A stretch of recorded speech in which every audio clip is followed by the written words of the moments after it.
Good evening, ladies and gentlemen, and welcome to the Grand Forks City Committee of the Whole meeting.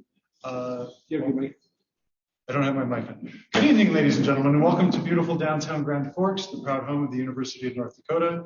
This is the time and place for the Committee of the Whole meeting. We'll begin with roll call, please. Michael. Here. Osowski. Here. Weber. Here. Here. Salami. Sandy. Here. Dean. Here. Very good, thanks. Item 2.1, the 2024 Mayor's Budget Presentation. We'll begin with item A, handout A, 2024 Budget Revenue and Expense by Fund Type.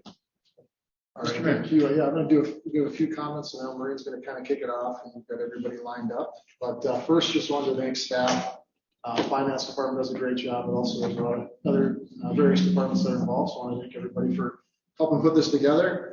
This is my fourth time preparing the budget during my term here.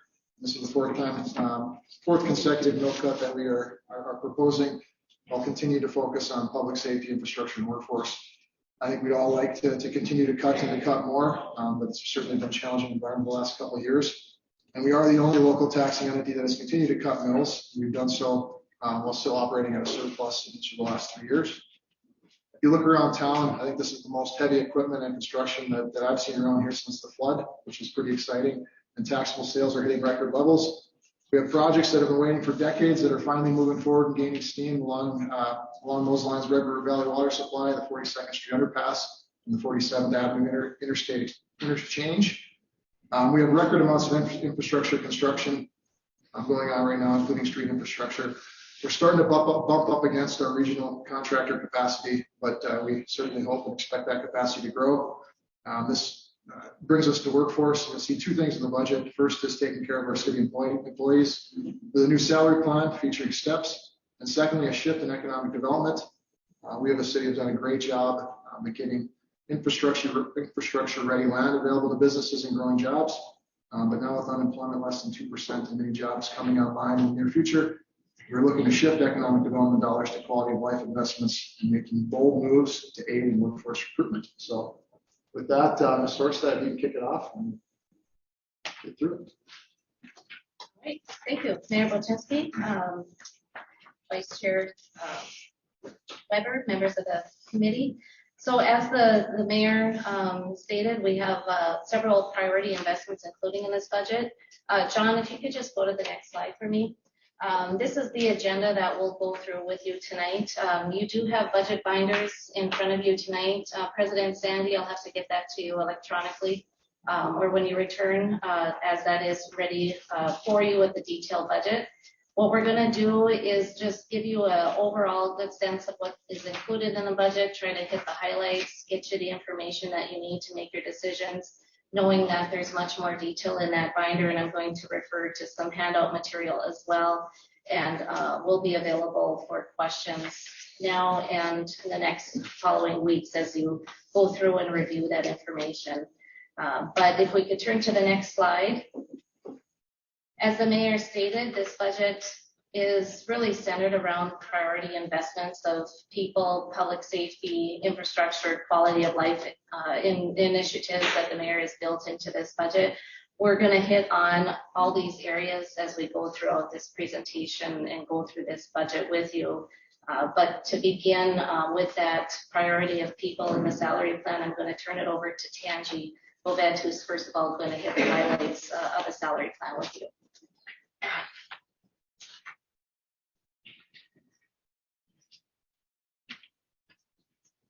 Thank you. Good evening, Council President Sandy, Vice Chair Weber, and members of the committee.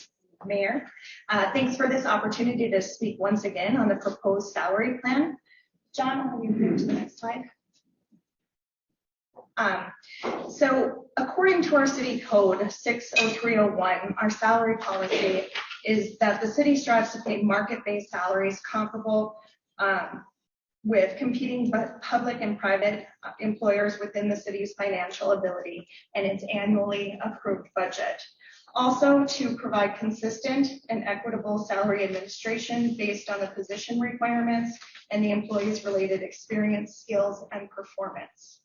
As a refresher and a point of comparison, I'd like to remind you of our current salary plan structure, and in that way you can compare our proposed salary plan structure. So our current salary plan is a market and performance-based system. Each and every year, we look at our 12 comparator cities and survey those entities and what their increases have been for employee wages. This includes step increases, it includes inflationary increases, it includes cost of living increases, it includes negotiated increases, as well as any plan design increases for those entities. Then the city surveys benchmark positions for these entities to identify salary ranges. That overall increase is then applied to individual positions that have moved in the market range. Whatever is left over after those market increases gets distributed for performance increases. Our current salary plan has been in place for over 20 years. There have been multiple concerns identified with our current plan, including compression issues, lack of predictability, competitiveness, transparency, compensating employees at market average, coupled with the inability of employees to even reach market average due to comp-a-log. Our comp-a-log is a formula that is applied to our current plan, where if a position's range is moved, each range is 2.5%, the employee only moves up half that amount, which is 1.25%. And then finally, the salary plan concern includes funding performance increases. So back in December of 2022, City Council members, the city administrative team, and employee reps had a productive meeting regarding the concerns over the current salary plan, and ultimately the City Council approved moving forward with the classification and compensation study proposed by Condrey and Associates. Condrey and Associates completed the study in April of 2023, and the resulting report and proposal was shared with City Council in May of 2023. Following that report, Human Resources offered 24 training opportunities, both in person and virtual, to employees and council members to learn more about the proposed compensation system. Next slide. Condrey and Associates proposed a market-based step and grade system. There are 28 grades and 18 steps. Each grade has 5% separation up to grade 20, followed by a 10% separation above grade 20. Each step has 2.5% separation. Each year, employees would receive a 2.5% step increase based on satisfactory performance. In addition, there is an economic indicator that's tied to the step and grade system. So survey data only needs to be collected by HR every 4 to 5 years versus every year where we collect the data currently.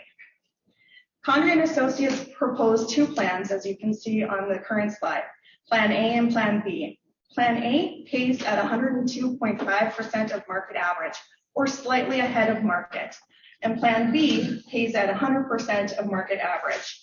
And just as a reminder, our current pay plan pays 100% of market average.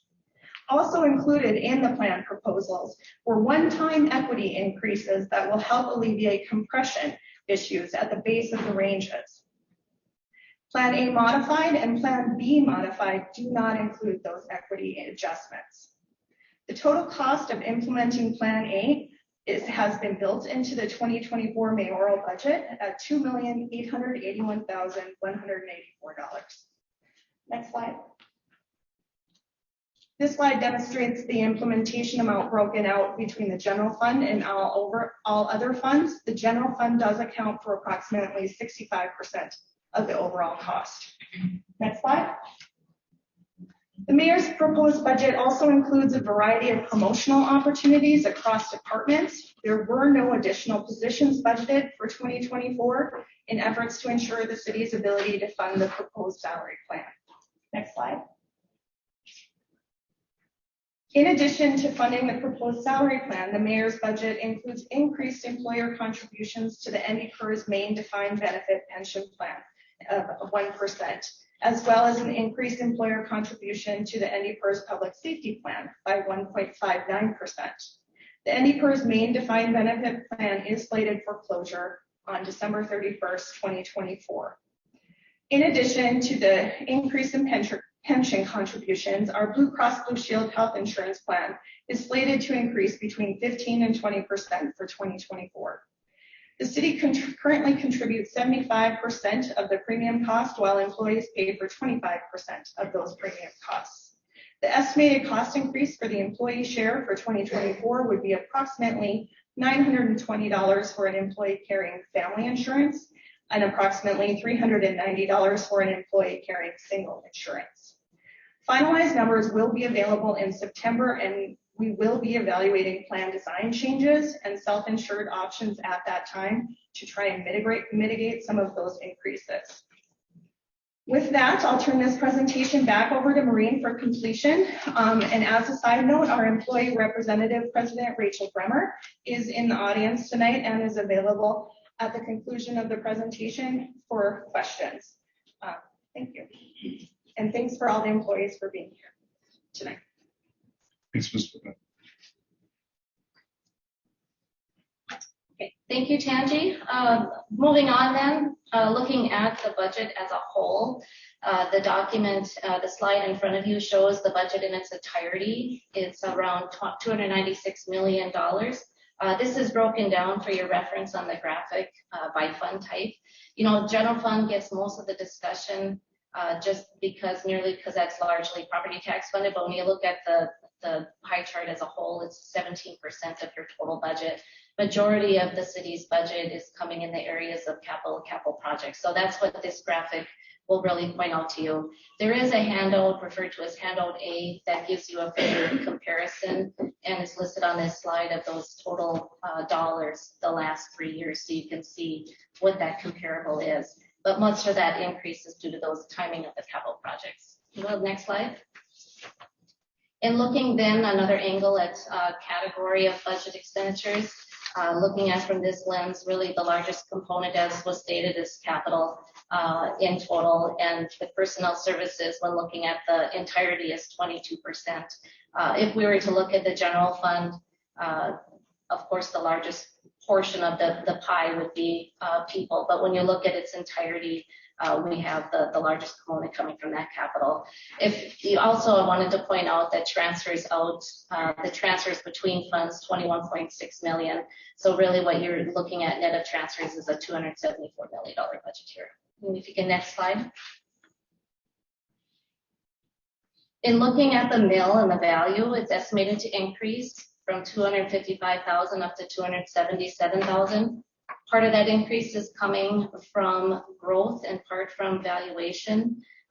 Really, I just wanted to help you understand what a mill means as far as dollars. So in better understanding that, basically, for every $100,000 of value each mill, you're going to pay $4.50.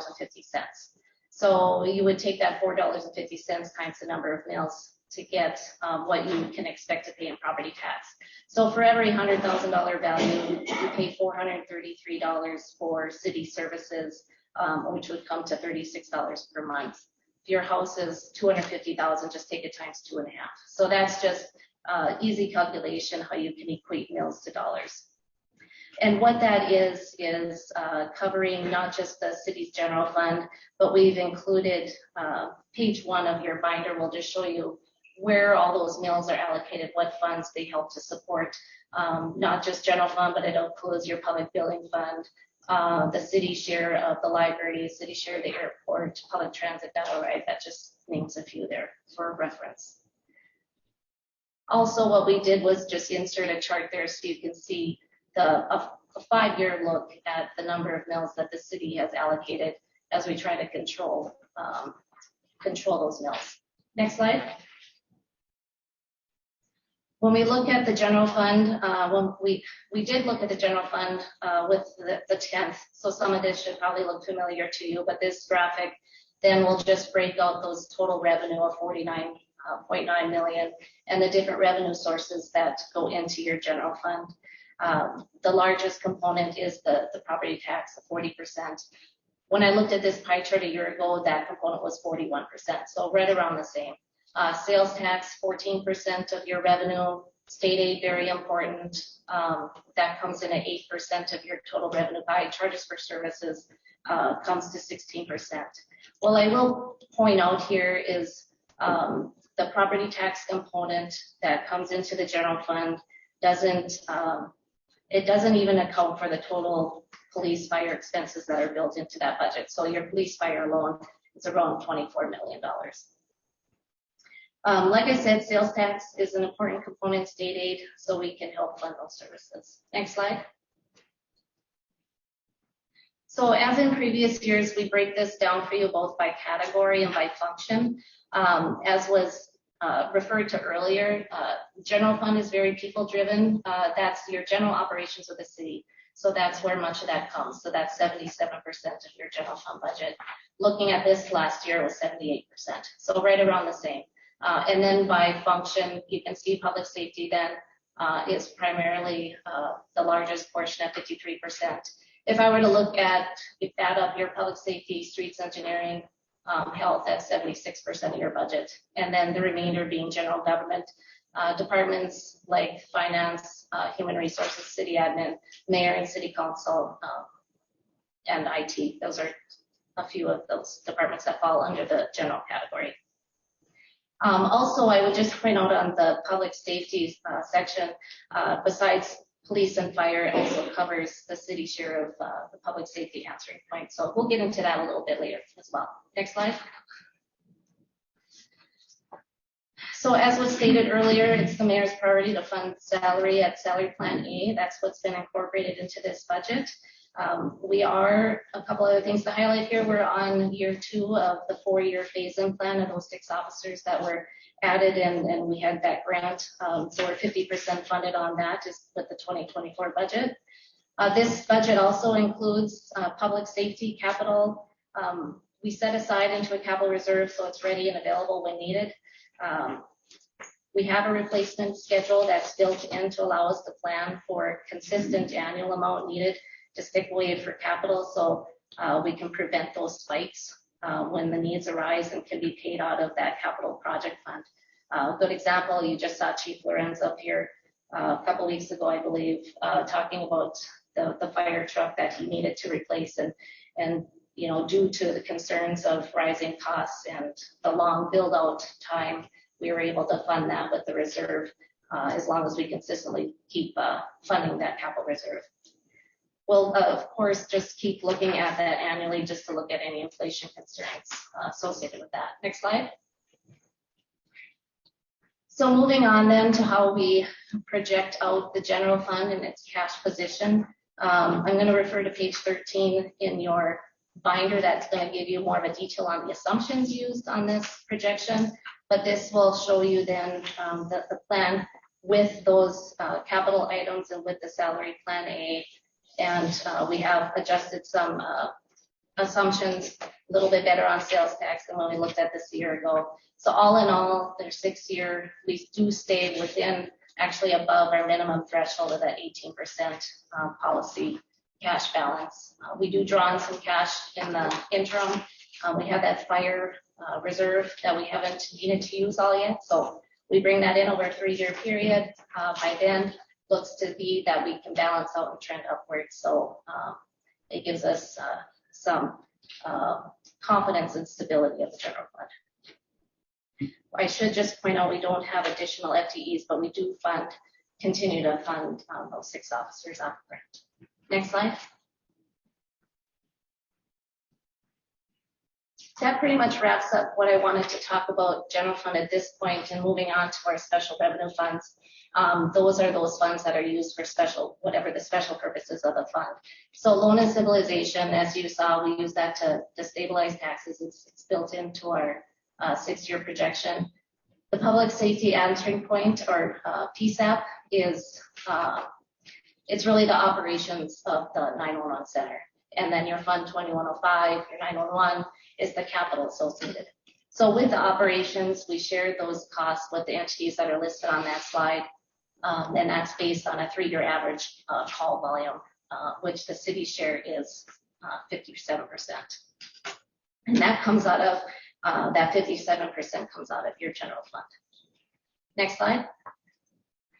The library board did approve a budget that included a 0.2 mil decrease. They have a total of 8.5 mils going into the library. Cash position looks good there. They have not used the Joe O'Neill bequest cash yet. That balance is about $723,000. They do have some classroom upgrades that are included in there. Health grants, the only thing I was going to point out there, other than what's already highlighted on the slide, is with the opioid response settlement funds. That is new to this budget, and under the direction of Director Tess, Michael Dulitz will head that, lead that area. Next slide. The city's most recent sales tax is that half-cent street water sales tax that was approved.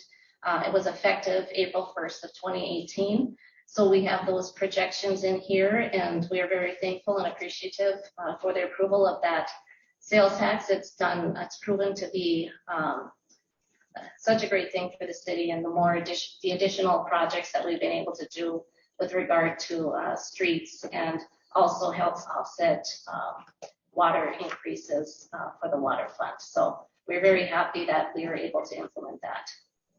Total budget for 2024 in this area is $7.1 million, with $2.8 million being allocated to water and $4 million to street infrastructure.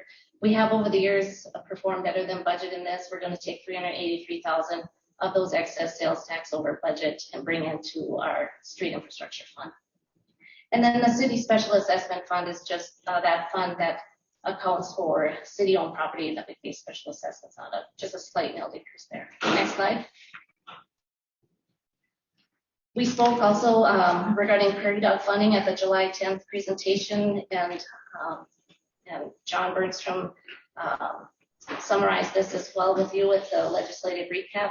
We split this budget between uses for streets and wastewater, as you can see there. So each biennium, the plan is to take 2 of the 12 million for wastewater capital and 10 million each biennium for streets. And the community development fund is your fund 2199. That's fund that houses the CDBG with those already approved projects. That was most notably the senior center in this budget accounts for that. Next slide. At the animal control, you have a dedicated mill, half a mill toward the animal control, and also dollars coming from your general fund of $60,000 toward that effort. As far as lodging tax, that is rebounding, and we are able to budget, we believe, an increase there. So we're looking at a 2% increase in lodging tax projection over 2022 for actual. Next slide. So the mayor has touched on this in his introduction, and really a different way of using some of these economic development sales tax funds. 2163 is the city's economic development fund that comes from a portion of your 1% general sales tax. Currently allocated is 18.5%. We estimate to bring in roughly $2.4 million sales tax revenue into this fund. This budget includes items such as contributions toward the Grand Forks Regional EDC, arts regranting programs, special events, human needs, airbase enhancement, retention, beautification.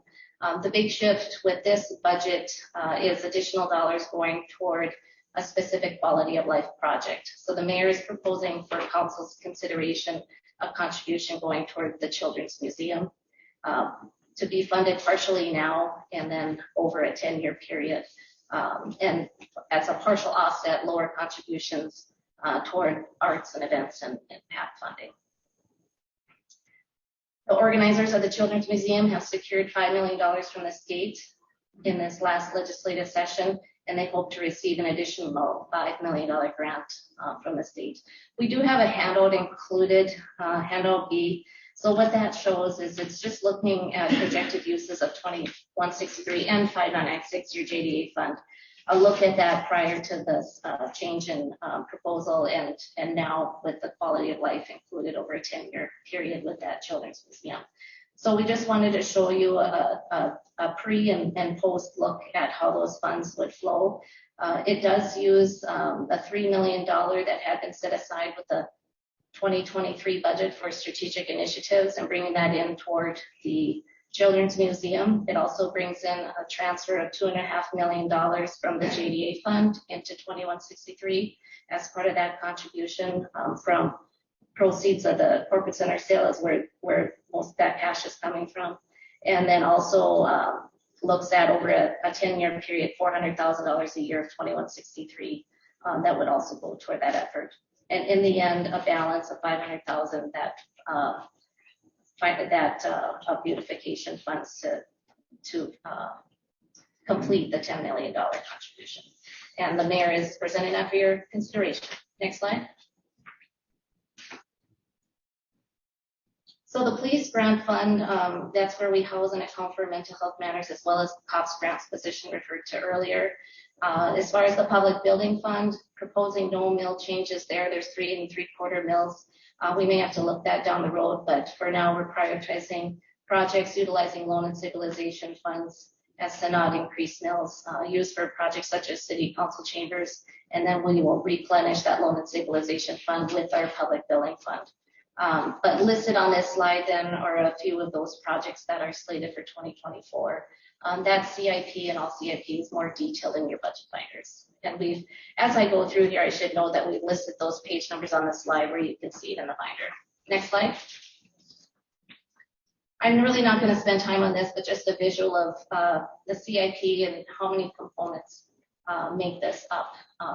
With the largest, you can see there we have a large share of federal dollars that flow in there. And, wastewater, special assessments, street infrastructure, those are your biggest components of that CIP. Next slide. So earlier we referred to the budget being $296 million and how much of that was due to capital projects. So this slide just basically shows you how to tie in the priority of the investment in infrastructure that the mayor referred to in the beginning, how many dollars are going by category of infrastructure with utility infrastructure, streets, and bypass for buildings and equipment replacement. So you can see the amount of investments. Now this is federal, state, local shares. You can see the investment going into the community. Next slide.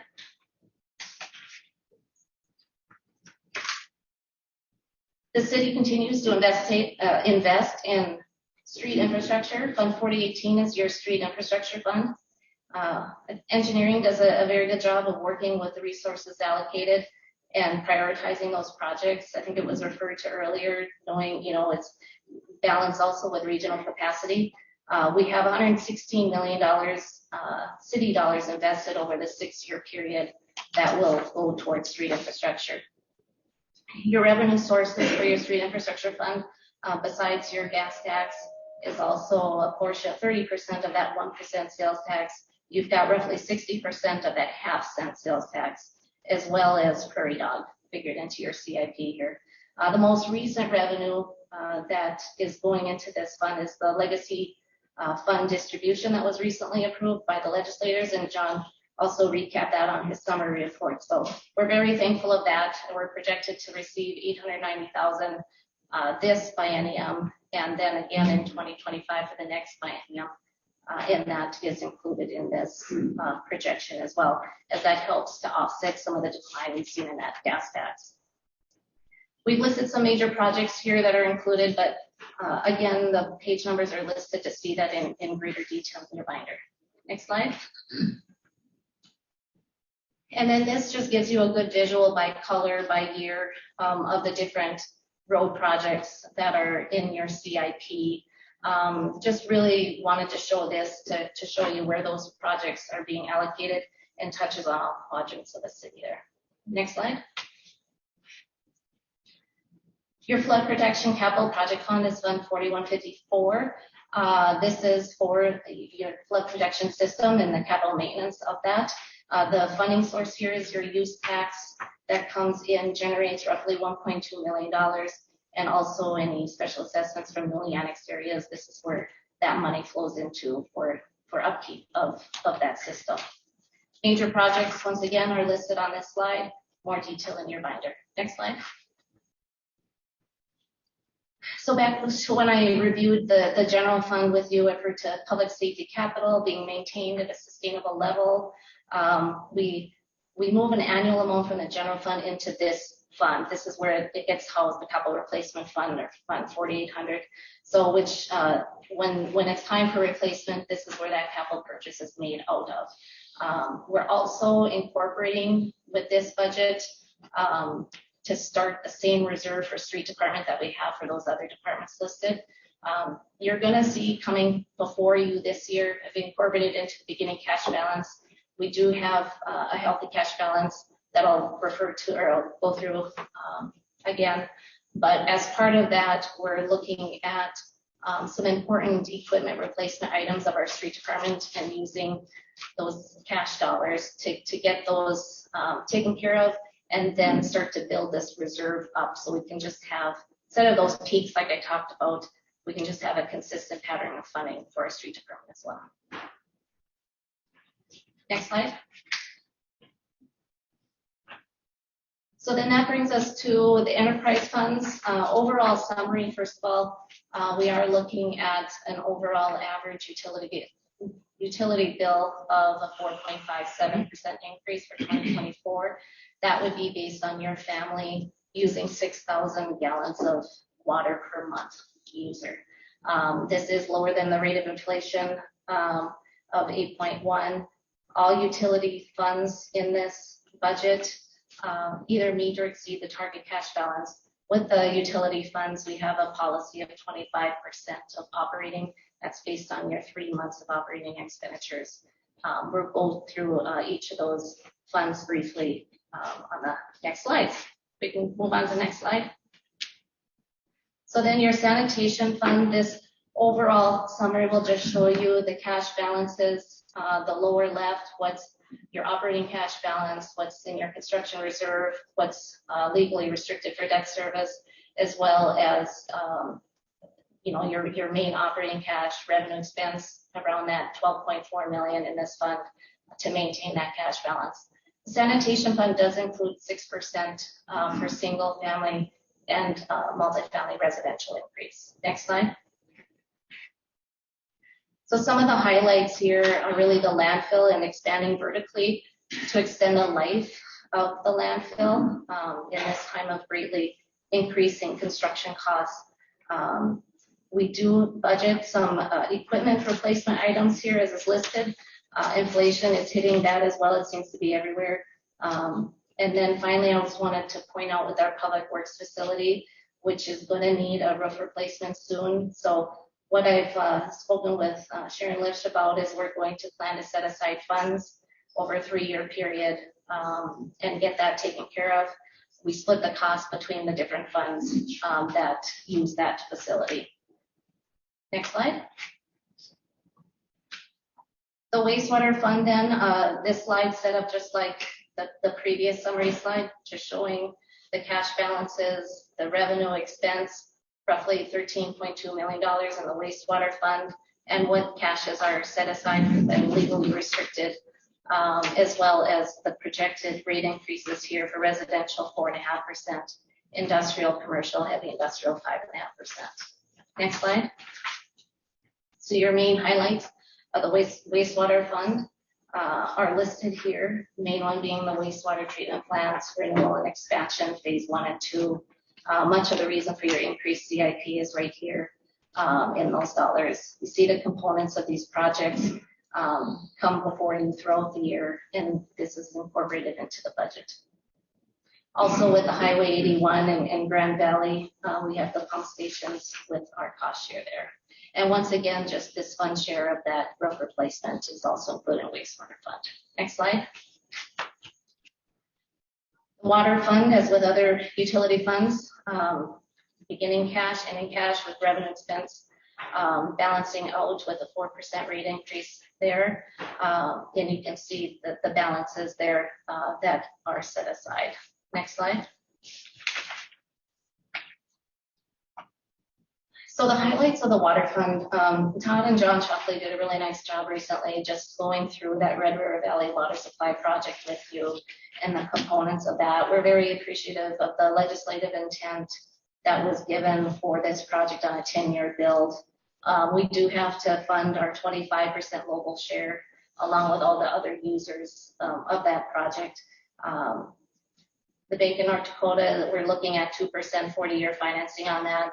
They've been very good to work with and flexible in those financing needs. And we're looking at a 2-year deferral there. But what we will be looking at is a possible River Valley Water Supply utility fee that would be slated to begin in 2025 for that project. And then the old water treatment plant demolition redevelopment, we estimate, I believe, the end of 24 or 2025. Next slide.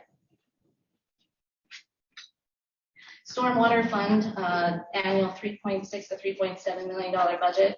In order to maintain operating cash balance minimum here, we do have 8% rate increase figured in stormwater and 2% for flood protection and greenway maintenance fee. I know that percent sounds high, but in dollars, you'll see in a little bit what that means as far as a monthly dollar amount. Next slide.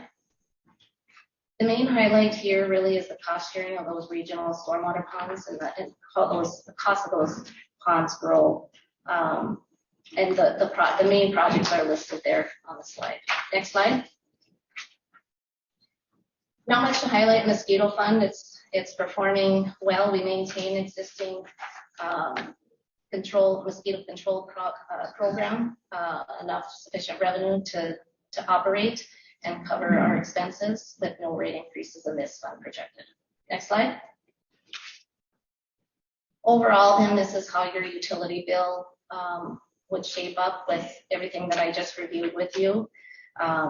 In the end, as the mayor referred to, also 4.57% increase estimated on an average bill, $4.58 on that 6,000 gallon a month family household. When I look at the stormwater component, when I spoke about that 8%, what that means is 28 cents per month for that component. Next slide. So here's a snapshot of your public transit or your city bus fund 5500. Revenue and expense approximately 7 million here. You have 4.64 mils that get allocated to your public transit system. There are also federal funds that flow in here. I've listed on the slide the general cost shares with federal being 50-50 on operations, 80-20 on your capital items. We do have also that phase 2, the CAT building, which we received that federal grant. That actually came to us at a 90-10. So we expect to be 60% complete this year, and then the 40% share is included in these numbers with that 90-10 share, with our 10% coming from the cash in the fund. Next slide. Dial-A-Ride and Senior Rider. 1 mil is dedicated toward this service. We've had same federal cost shares as the city bus. We've had much discussion with staff regarding this fund because we just want to ensure that we can maintain this service for those that need it. So we are looking at some possible changes here, which I will get to you on the next slide. So I'll look at this. Well, first of all, look at the ridership numbers we've listed for your reference there. Ridership is up. You can see it broken and down from 2020 and forward for city bus as well as Dial-A-Ride and Senior Rider ridership increases. We have had a lot of discussion as staff regarding Dial-A-Ride and Senior Rider service. We want to make sure we can provide and sustain the service to those that need it. Mr. Bergman is here to address also detailed questions, or will be available after in the following weeks. But we are proposing a couple changes here, one of which would be raising the minimum age of Senior Rider program eligibility from 62 to 67, and knowing that if the need arises, there's still a Dial-A-Ride program for all ages. And then also just to review that eligibility review process of qualifying for Dial-A-Ride. And then also there is a proposed fee in here to help cover costs and sustain the program. So part of this budget has a $15 agency fee for those rides through those agencies, such as developments. Next slide.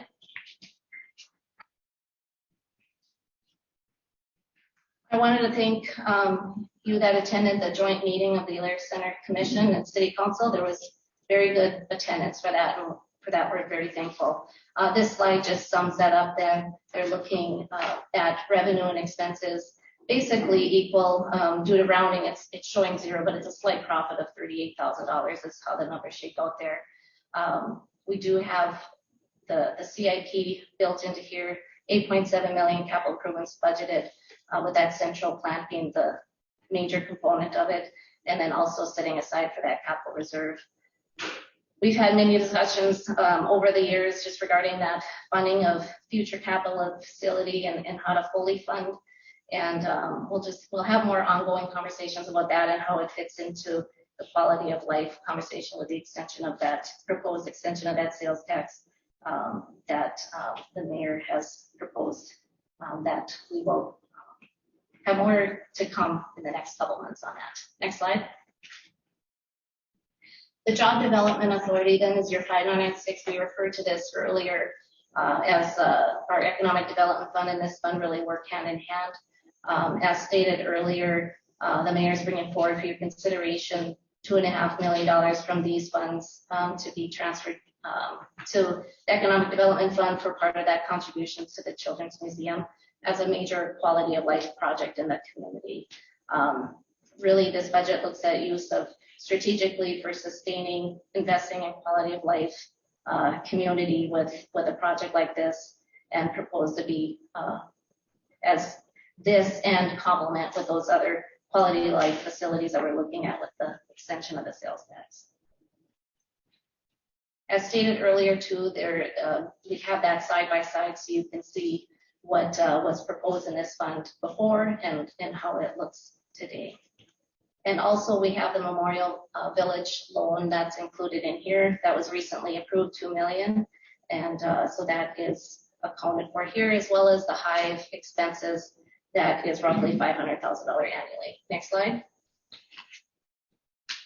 And the parking fund, revenue covers expenses a little bit better than break even. Not going to spend a lot of time on this, but you can see those cash balances there. Next slide. Before I open it up for discussion and questions, just as we move forward here, August 7th is when we would bring this back to you to look toward a preliminary approval of the budget. Once we have preliminary approval, I need to get that to the Grand Forks County by August 10th, so then they can send out preliminary estimated tax statements to all households. Get this from the county for all entities combined. So they need to get that mailer out by August 31st. It's also going to include the time, date, location of our public hearing, which is set for September 18th. That's your final approval of the budget and public hearing. And then finally, we certify to the county on October 10th. And with that, I just really want to thank everybody involved in this budget. This was a lot to put together, as you can see by the thickness of the binder, and try to sum it up here as much as I can in a clear and concise manner without getting too many detail, but know that we'll work through this with you in the next couple of weeks to answer any questions you have. Thank you, Marie. Do we want to take some questions now? Is this a good time for you? Certainly, Tanji, Todd, myself, we're all available. Very good.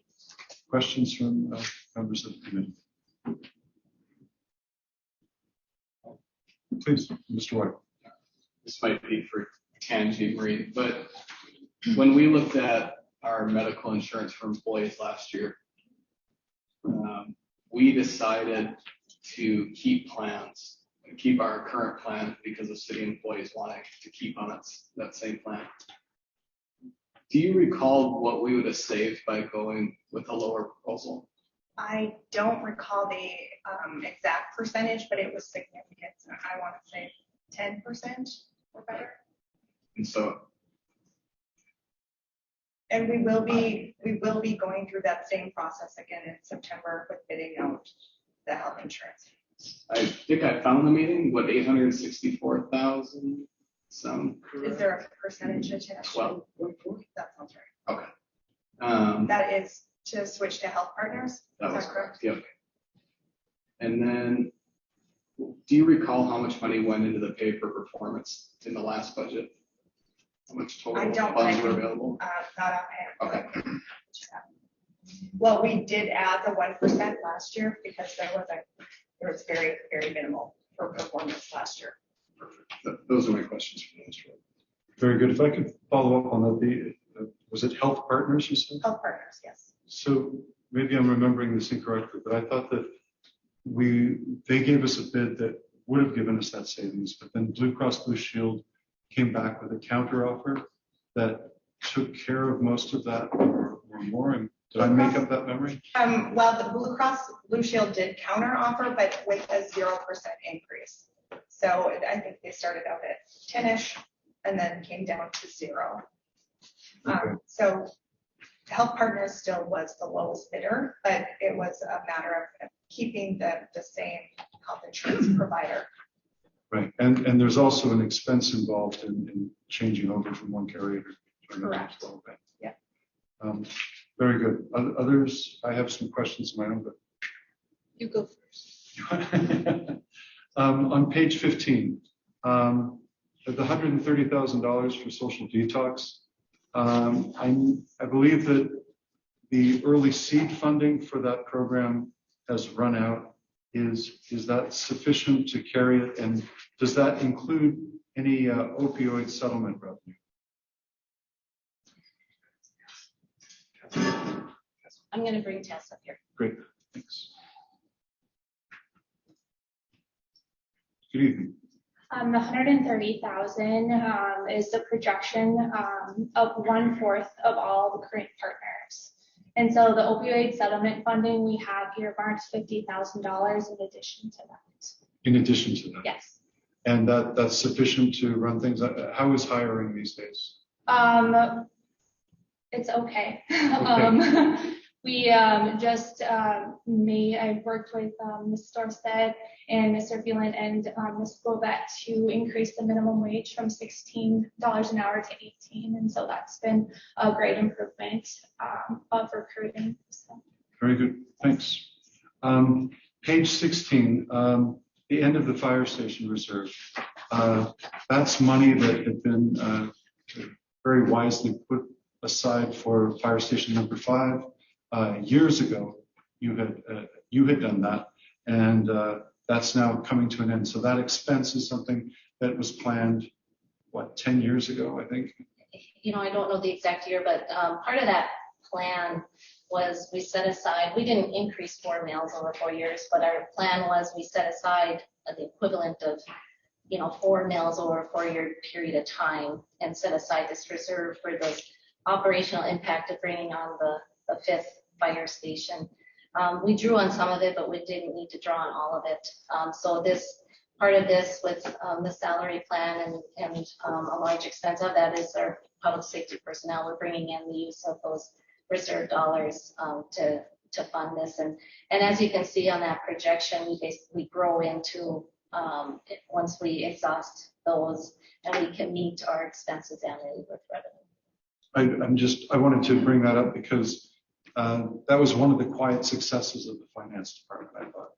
You saved the city a great deal and were able to help to build that station. You didn't build it, finance that station with great savings because of the foresight there. And I will also point out, we didn't have to bond for the facility because we had loan and stabilization cash that we were able to use for the capital construction.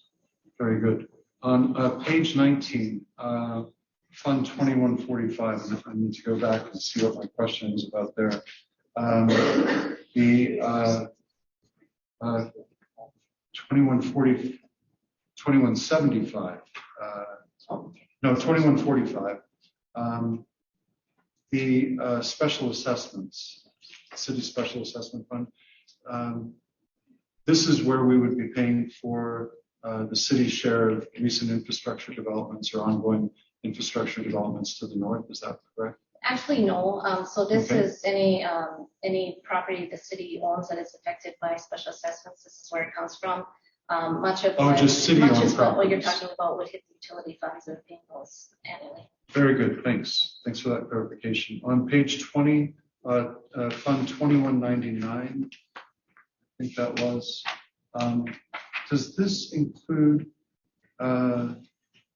is this where we include the Human Service Fund? The human needs is Human needs, actually thank you. in your fund 2163 economic development. That's a Fund. 2163. And that I believe we have $150,000 Okay, earmarked for that. and the 150,000, that's what it has been. Yes, we did. We kept that amount consistent.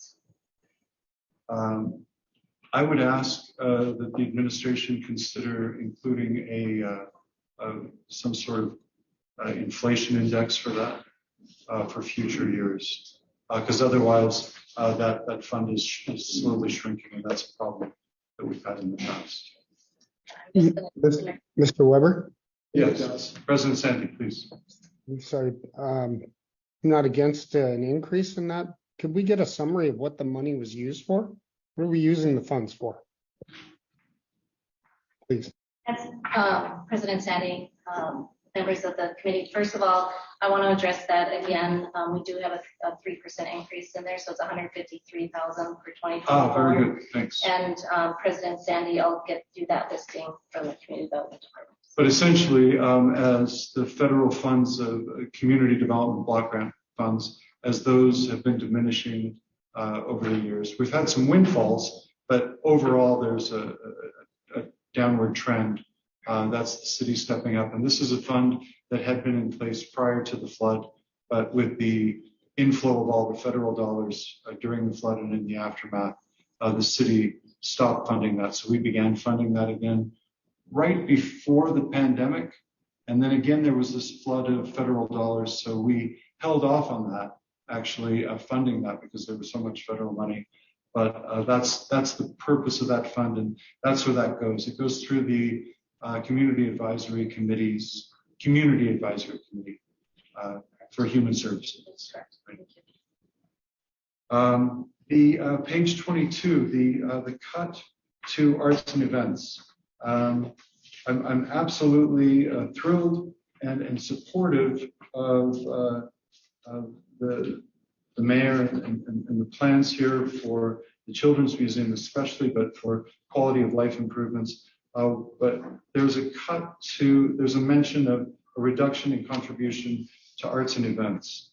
Can you tell me what that reduction is? Yes, let me pull it up here. So the special events had been projected to be 178,500 in year 2024. This is what you saw a year ago with the 23 budget. Thanks. And now we have 150,000. So it's still higher than 2 years prior, but we had increased it, and the mayor is bringing that down slightly. Okay, thanks for that information. I believe prior to that, it was funded at about 139,000. Very good. On page 25, I'm sorry, thanks for going so quickly through all of that information. I wasn't, when we got to page 25, I wasn't able to keep up. Could you walk me through that quickly? This is, and seems like an important page. You know, this has a lot of in it that has much more detail within the budget binder. That's hard to go through in a presentation like this. But maybe more just a visual to show you how much money is going in here for utility infrastructure, your streets, your buildings. That's inclusive of your federal and city and state shares here. So, and how we're continuing to invest, in fact, increase those investments. So that's really what I wanted you to take away from this slide, and more detail we can go through in that binder if you have more specific questions. Fantastic. There's some really large increases here, but these budgeted increases include a great deal of federal funding, right? For the utility infrastructure, for instance, big increase there. I'm guessing that's for the wastewater treatment facility. Very good. Thanks for, and I'm almost done here. On page 30, there is 4.57%. You actually mentioned this a couple times in the presentation. Just over 4.5% increase for utilities. And that's large. That's probably the largest I've seen, maybe that I've ever seen in the last 10 years. But as you note, that's just over half of what the actual inflation rate. So that's an important explanation there, right? And this is for my entire utility bill combined. That is inclusive of, yes, your garbage, your water, your wastewater, stormwater, mosquito, all combined, estimate of that $4.50 a month, basically. I've got one more question for you, and then a question about CAT. On page 45, the loan is listed as, I believe, is listed as an expense there. Is that the way that's the $2 million loan from Memorial Village 2? On page 45? Yes, so basically it's listed as an outlay, an expense, and then it's projected out to be recouped over that 20-year time period. Okay. But it is part of that total expense figure. Right. So the total operating expenses for the JDA of $6.5 million, that includes that $2 million loan. It does, yes. From Memorial Village 2. Very good. The only thing I had on for Dale regarding on page 43, some really impressive gains in ridership. I'm guessing that part of that is in contrast to the pandemic years when we saw a dip. But this looks to me like numbers that exceed where we were at before the pandemic. Is that correct? That is correct. Right. And with the route changes and stuff that we had made in 2018, we did not actually see it start until July of 2019. And then the pandemic hit and everything tumbled, and now it's picking back up. I know that there were some real critics of the route changes. I may have been among them. I wasn't a loud critic, but I had some questions. But they seem to have been very successful. Yes. Based on the rider numbers. Yes, they have. The increase for senior rider eligibility from 62 to 67, is that federally directed or is that a local decision? That is a local decision. And we're going to have to start looking at that because we are right now receiving an average of 20 to 25 applications a week. And it's 4 to 1 for the seniors compared to the actual purpose of the service, which was for the dial rider of those that are unable to make it to a fixed route bus service. Right. I recognize that that's going to have budget impacts for you, but this would be in many ways a good thing. This is part of your service, is to help people get around the city, especially our aging population. Can that be considered instead of a jump from 62 to 67 all at once? Could that be phased in over time? Just offering that. If we started doing this, it would be phased in over time. We keep it as is right now. But at the first of the year is when we would actually phase it into being 67. And it would take you 5 years before that would actually come into effect because that's how many we got on board right now. Right now, we are double the amount of seniors on the service compared to what they have for the disabled clients. Okay. Again, I think that's good news that we're providing that service for seniors in our community. Right? We can see our baby boomers are. Yes, they are. Yes, we are. I would just add to that point, because it's public transit, anything we do, it requires public hearings because we do receive federal funding. And I just want to highlight senior riders service is not a requirement of the city of Grand Forks. Dial Ride is a complimentary service to city bus. But back in the 2000s, when the Senior Citizen Center used to do the senior rider system, they were struggling financially. And of course, the city of Grand Forks stepped up and integrated it into Dial Ride service. And so it is one of those services that we are locked right now with 1 mil for Dial Ride. Okay. But we've integrated senior rider into that service. So we're going to try to do some service mitigation, and we're saying 67. The city council at some point could decide 65 is enough or 64. That's going to be your choice to make recommendation. We're just recommending this just to try to mitigate some costs. The other thing Dale shared with me in the city of Bismarck, again, we always think we're different, but we're near the same. And so Bismarck's going through the same struggles. And so what they're talking about with their senior rider system is maybe having some general revenue to help out. Just because it's similar to here in Grand Forks, they're struggling with, an increase in senior rider system not being able to be sustained with current revenue streams. So we're very similar to Bismarck, but we're proposing this in the budget as a cost mitigation point. And really what Dale is saying is that the people that need the service are those that are on dial-a-ride. So we don't want to crowd out the system so that people that really need the service from a dial-a-ride perspective are not getting the rides they need. But we'll work through all the service things. We'll have to have some public hearings, and we just want to make sure, give you a heads up. These are some 3 thoughts in that one that we want to have further conversation. Very good. Thank you, Mr. Mr. Weber, Yes, President Sanders, please. before Mr. Bergman goes away, Mr. Bergman, you probably don't know, but at my ward meeting last week, we spent a significant amount of time talking about public transportation, and there was lots of concern because, of course, everybody sees the big buses that oftentimes don't have a whole lot of riders. So there was a lot of discussion about right-sizing the fleet and if we're looking at that. And so I know that you're always looking at these things. I'm hoping, could you do me a favor and just provide a little bit of a your take on how you go through the process annually of deciding what size fleet we need and what size buses we need on what routes and those sort of things? Yeah, there's several different things that we take a look at.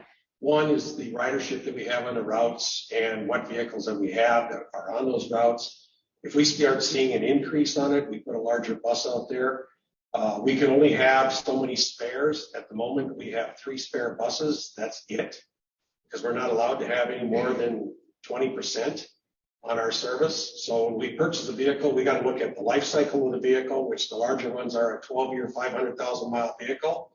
If you fail to make the 12 years or the 500,000 miles, then you're extended out to 14 years in that particular vehicle, which currently we have 4 vehicles that never made the 500,000, and they're now 11 years old. So hopefully this year they'll end up being to where we can start getting rid of them. We start looking at vehicles, we look at the service and how the ridership is increasing. We have seen it dramatically increase with the 3 routes that we have for the university that we took over and provided for them. And we've also seen 3 other routes, Route 5, Route 7, and Route 10 have increased dramatically. And I can certainly send you the picture of every one of those routes and the breakdown that we've had over the last 15 years.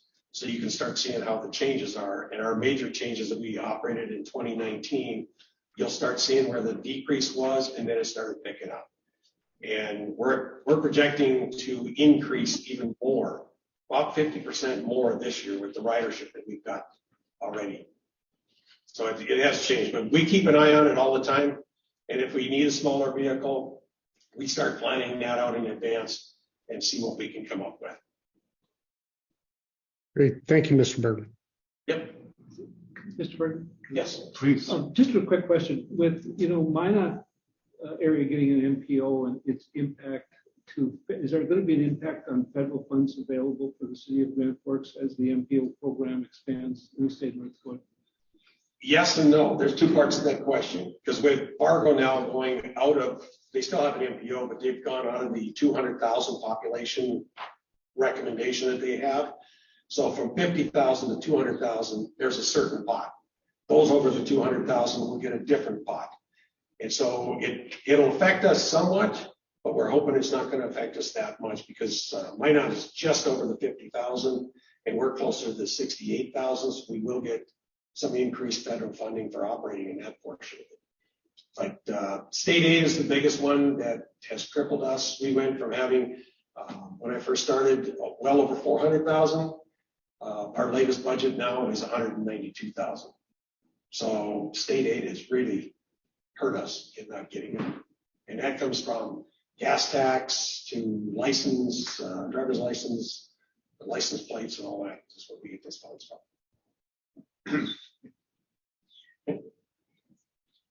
Mrs. Selsky, please. When did you take over the UND routes? That was 2 years ago. Okay, do you think that that affects the number of riders? It's been an increase for riders over there. We've had some discussion with the university because they're talking about the costs and the number of rides that they've had, and it's increased quite a bit over there.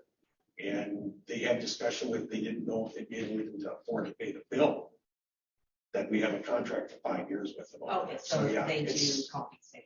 Yeah, Okay. yeah, they are compensating us for it. Plus, we also have the staff and faculty that are able to ride the service, and their rate is a little bit higher than for that. Great, thank you. You're welcome. And with the increase in ridership provided by UND students and faculty, then that puts us into different funding streams with the feds. We could that. Yes, we can be looking at an additional funding stream, depending on our NTD report. NTD is the National Transit Data, which we have to report everything to. Everything reported for last year's service does not affect our funding until 2 years down the road. So every time we do one of them, it's 2 years out before we get the funding for it. Thanks. Any further questions? In general, For Dale? No, thanks. Thank you. Further questions about the budget? Ms. Lunsky, please. Well, Maureen, thank you for making my brain melt. Oh, that was a lot of information. I think most of mine are about the salary, the new salary plan. So currently is our current salary plan, it's a 1.2 base. That's increased every year. No. Range movement, is that the question? Range movement, the distance between ranges are 2.5%. The half comp block I talked about means employees within those ranges move 1.25%. So if they saw a 2 range movement, they get a 2.5, but they should have got a 5. Okay. Does that make sense? Yep. And what was the word? Comp block? Comp block. Half comp block is what the formula is called. So I would like to talk about comparative cities. I know we've talked about it in the past. The comparative cities won't change on either plan, correct? So we have the updated proposed plan does eliminate Duluth and replaces that with Mankato, and it eliminates Blaine. So I think in the future, not for this salary plan, but in the future, I think we should look at those comparative cities. It feels like we have 8 cities that are higher population than us and only 2 that are lower population. It feels like we should have a better mix, that we're a little bit more in the middle for comparative cities. We can always pull additional survey data from additional entities. And then on the current salary plan, everyone would get, so this year everyone would get a 4.5% increase, right? No, so it really depends on where their position is slated to fall in the proposed plan. With the equity increases, for instance, if a police officer who's been here 4 years falls on step C, they would get the equity increases of the 2 additional steps, which would be a 5% increase. Right, so if whatever it takes to get them to their nearest step, so it might be 0.5%, it might be 1%, right? Because there's 2.5 in between steps, but they get to their next highest step plus a 2-step increase. So a little over 5% would be for someone who falls within the range. Where you're going to see a lot of the market movement is those positions that have been underfunded or under-evaluated for market. So for example, our 911 telecommunication dispatchers, they're going to see a large increase. So probably over $12,000. So it's going to be, theirs is more like a 20% increase just to get them on a scale. And that's just and so this that year. feeds in, that feeds into that overall percent of 8.58%. We have several positions that do need to get adjusted to get the correct market payments. Okay. Ranges. So this year, everyone gets an increase to get to market, and then they get their normal raise on top of that. So everyone gets placed on a new grade, right? Everybody got evaluated, they'll get a new grade. Depending on where their salary is now, they'll either move to the salary plan or one of the steps. Does that make sense? So they have to get to step A. So it might be there's a lot of increase, but they might already be closest to step C. So in that case, they would just go to step C. But anyone who's not on those pay scales yet have to get bumped up to those pay scales. And nobody will go backwards. Nobody goes backwards in this plan. Okay, so I think one of my biggest concerns about the new salary plan is the raises. So everyone gets a raise equally. I'm afraid that's going to come back to bite us. I think I'll use Brett as an example. Say Brett works really hard and he comes in early and I come in late, and I kind of just Cause trouble. Yeah, I don't do a great job. I like to complain a lot, but Brett, he's really over the top. If we get the same raise, it's not really going to motivate Brett to keep going, and I'm just worried that's going to come back to bite us. And I appreciate Councilmember Klinsky. I appreciate your thoughts on that, and I think Councilmember Weigel has also shared those thoughts. And it has been a discussion point within our employee base and department heads for quite some time on whether that performance system that we currently have is working. And the performance system that we currently have, it's actually been demotivating, and people would rather see this step increase. That whether it's equal, you have to perform in order to get the 2.5%, but that's your performance increase. People would rather see that than continue on with our current performance system where we don't have, first of all, you don't know what your performance increase is going to be until you get until we get the survey data, plus we get the market movement, and then see what's left over for performance, and then you get your score and how it breaks out compared to everybody else's score. It's really hard for people to visualize where they're going in our salary plan and look 5 years down the road and say, this is where I'll be for sure. But Just want you guys to add something real quick. Yeah. I think the difference is you're going to have someone who's performing better is going to get promoted. So eventually they're going to be taking a much higher salary because they're going to get promoted. You might get your step, but you're going to be stuck in there. Or if you keep not performing, you will no longer work for the city. So it's going to be one of those two options. But I look at the step as more of an experience. Someone that's in the same job that's been there for 8 years is going to be paid more than someone that comes in who's there for their first year. And that person that's there their first year knows there's a progression. And if they perform well, they have the opportunity to be promoted. So I see the steps more as paying for experience, and the promotions are where you're rewarding high performance essentially. I forgot my question.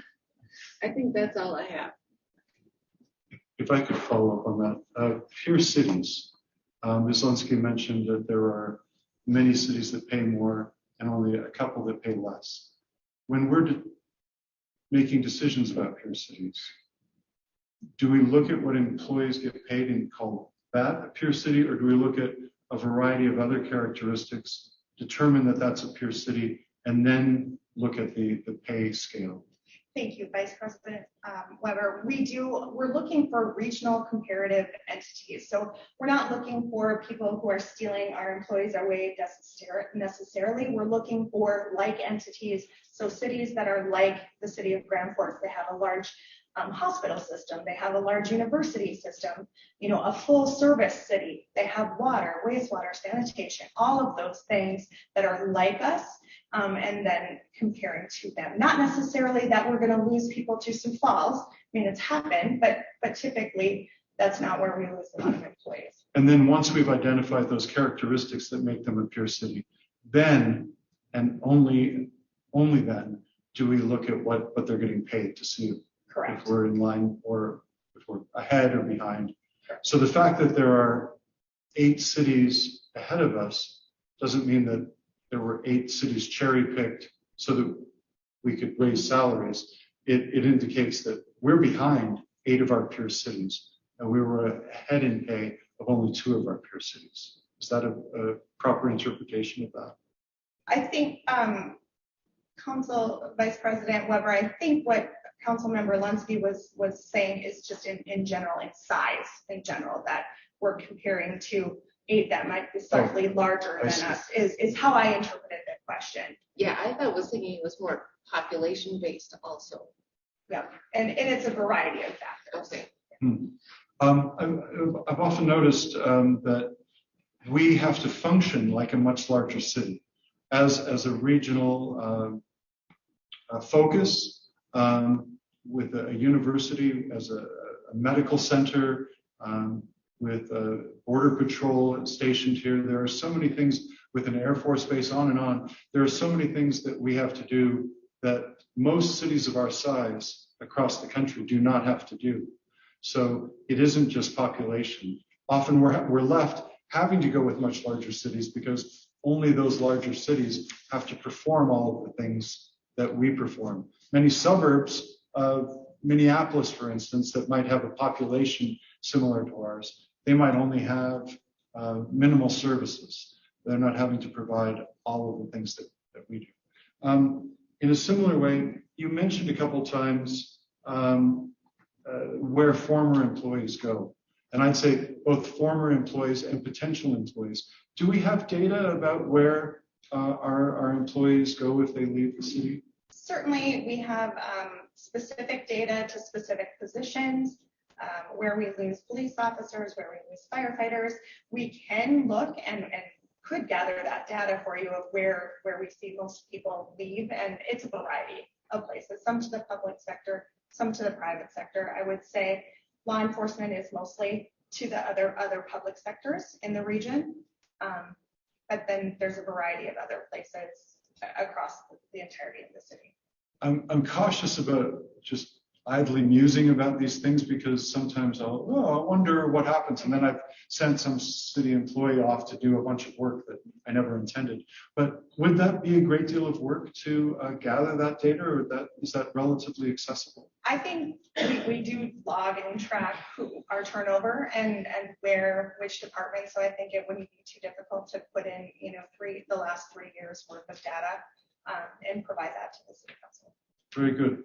Another point that was raised that you mentioned, we have some positions that are quite out of alignment with market. So we'd want to be careful about any kind of just one-time flat increase across the board, because that would fail to accommodate some of the real deficiencies we have. You mentioned PSAP workers, for instance. Correct. And then finally, just someone who was an employer for 25 years, making payroll every 2 weeks. Motivation goes beyond pay. And while pay is the focus of this discussion, I think that an important part of this payroll plan is, as you put it, a movement away from the demotivating aspects of our current plan. That's all I have. Any other further questions, President Sandy? Anyone else? Yeah, I guess I have a few questions. Please. Tanji, can you explain to us how, I know this is going to sound silly, explain to us how the salary plan works. So we're putting together 18 steps. There's 2.5% between steps. Each year you move a step, correct? Correct. And then, so what we're saying is each year you get a 2.5% raise built in because of the steps, right? Correct.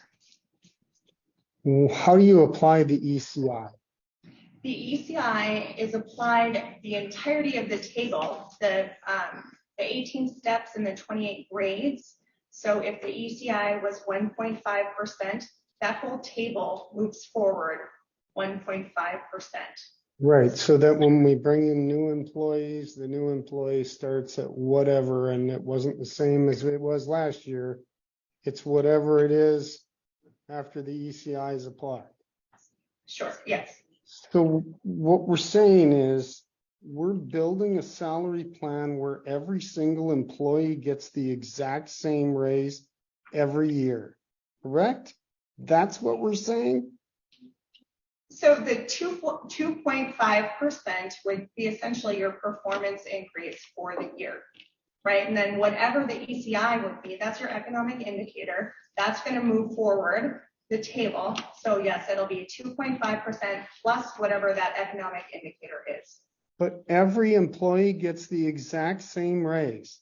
Well, the exact same raise, it really depends on where your grade level is. If you're paid Each year, 0.5% of that is not the same if you're paid but 40,000. each year you all get the exact same percentage increase. Yes, correct. Next year, it might be 2.7, the year after that, 4.2, whatever it is. But every single employee gets the exact same percentage increase. As long as they perform well enough to get the step, correct. And remind me, last year, there were 6, how many employees do we have for only 6 employees not to meet the minimum requirement? About 530 employees. So simple math says that's not a very big percentage. So essentially every single employee every year gets the same raise. Okay. So if we're trying to evaluate ourselves on regionally, why would we use an ECI that's a national number? So the ECI is designed in this plan to replace going out to survey the market every year. It's this every year for our current salary plan, HR spends 3 to 4 months surveying those 12 entities plus their market, their benchmark data, and deciding where positions are moving in the market. This ECI indicator or the ECI number replaces that. So HR would not have to survey but every 4 to 5 years to reevaluate whether there's enough market movement for specific positions to change grades. So it replaces our annual survey that we're currently doing every year. So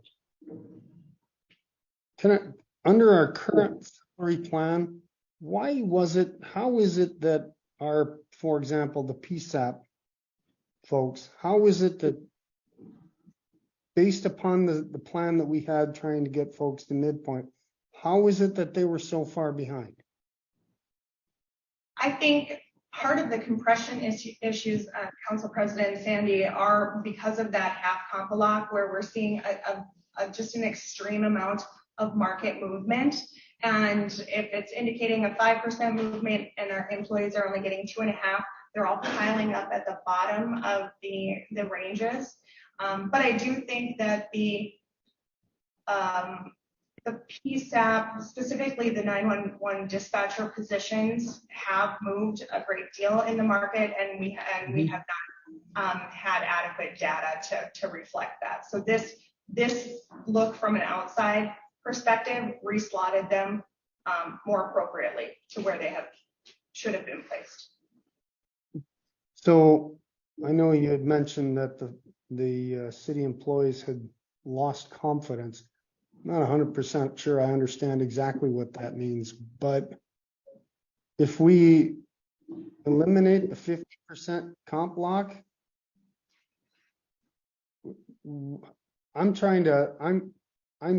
I think it's very obvious. I'm not really excited about the step plan.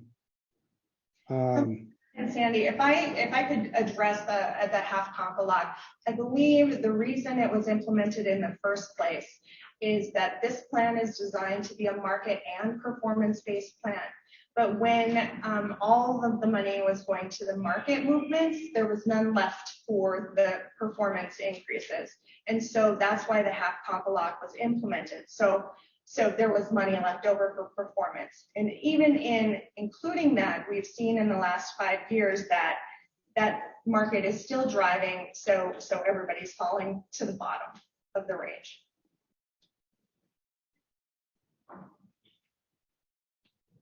If I could add one thing, I think This plan also, I think the important part is it's to go back and look at those positions every 3 to 4 years. So you kind of put this position in place, you do these economic indicators, you kind of keep moving things, and then every 3 to 4 years, you're supposed to do maintenance to make sure you're not out of line with PSAP operators in the marketplace. And so the system that's set up is that you can do a study and then kind of put it on a little bit of an autopilot for 3 to 4 years, and then you go back and survey those positions to make sure you're not too misaligned. Whereas currently, right now, we go out and survey every position, every benchmark position every year. So that's one of the difference between the current system and the new system. Mhm. Mr. Weber, ask a question. Please, yes, please, Mr. Weber. How does it, the mayor talked a little bit about promotions, but how does that work? If you are at a grade 18, step 4, and you promote to the next grade, where do you fall in to that? Do you go back to 1 as far as your step? So our current promotional policy is for non-exempt employees, there's at least a 5% increase. For exempt level employees, there's a 10% increase. And so if you were to move from a grade 14 to a grade 15, you would get a 5% increase. So you might be at the same, you drop down a grade. So you'd go from 14 to 15, but your steps would remain the same, right? Because you have the 5%. Okay. So you could essentially be making less than somebody that is a grade below you, but higher in their steps. Is that possible? So if you're saying if you're a police officer, for instance, that's been on the job for 25 years, whether they're going to make more than a newly promoted sergeant, that is possible to do this plan. However, in our compensation code, we do have the provision that you have to move higher than the person that you are supervising, so, or the position you are supervising. So anyone who's a sergeant would be supervising a police officer or a corporal, and so they would be placed higher than those people.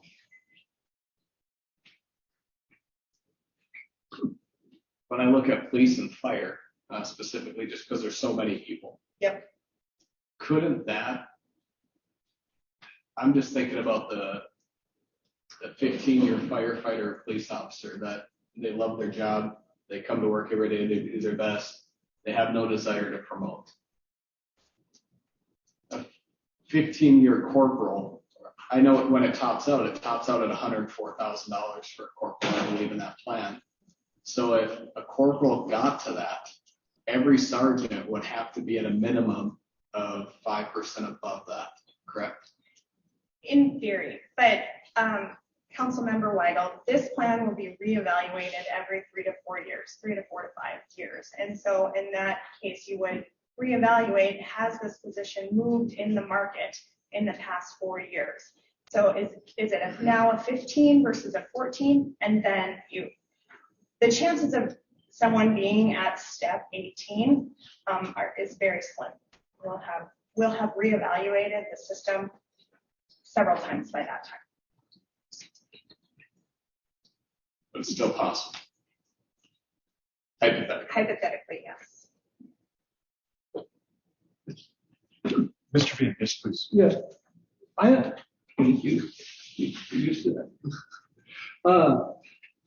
What I understand, the existing system kind of has that whatever rubber band effect. It pulls people to the midpoint, but it has a tendency to keep people more in the midpoint and doesn't get the promotion. So it has an impact on some of those, well, maybe even department heads are higher. Can you explain how that is? Sure. So underneath the formulas is like a step system in our current plan. However, it's got a rubber banding effect, meaning that the 80%, if people are at 80% of midpoint and get a certain performance increase, they're going to get more of an increase percentage-wise because they're so far below the midpoint versus someone who's right next to the midpoint, 98% or so, because it slows you down the closer you get to the midpoint versus it's almost like steps, right? If you're lower in the scale, you get more steps or get a bigger step. And the new plan would not do that. We would not do that. But that performance piece it's contingent on adequate funding of the performance. And we've had such market movement that the performance hasn't adequately funded the movement throughout our plan. We have very few employees that are even close to midpoint, let alone above midpoint. When I started with the city, 12 years ago, we had probably 50 to 60 employees. Between 100% and 120% of midpoint, we don't have anybody in that now. And that's primarily because of market movement.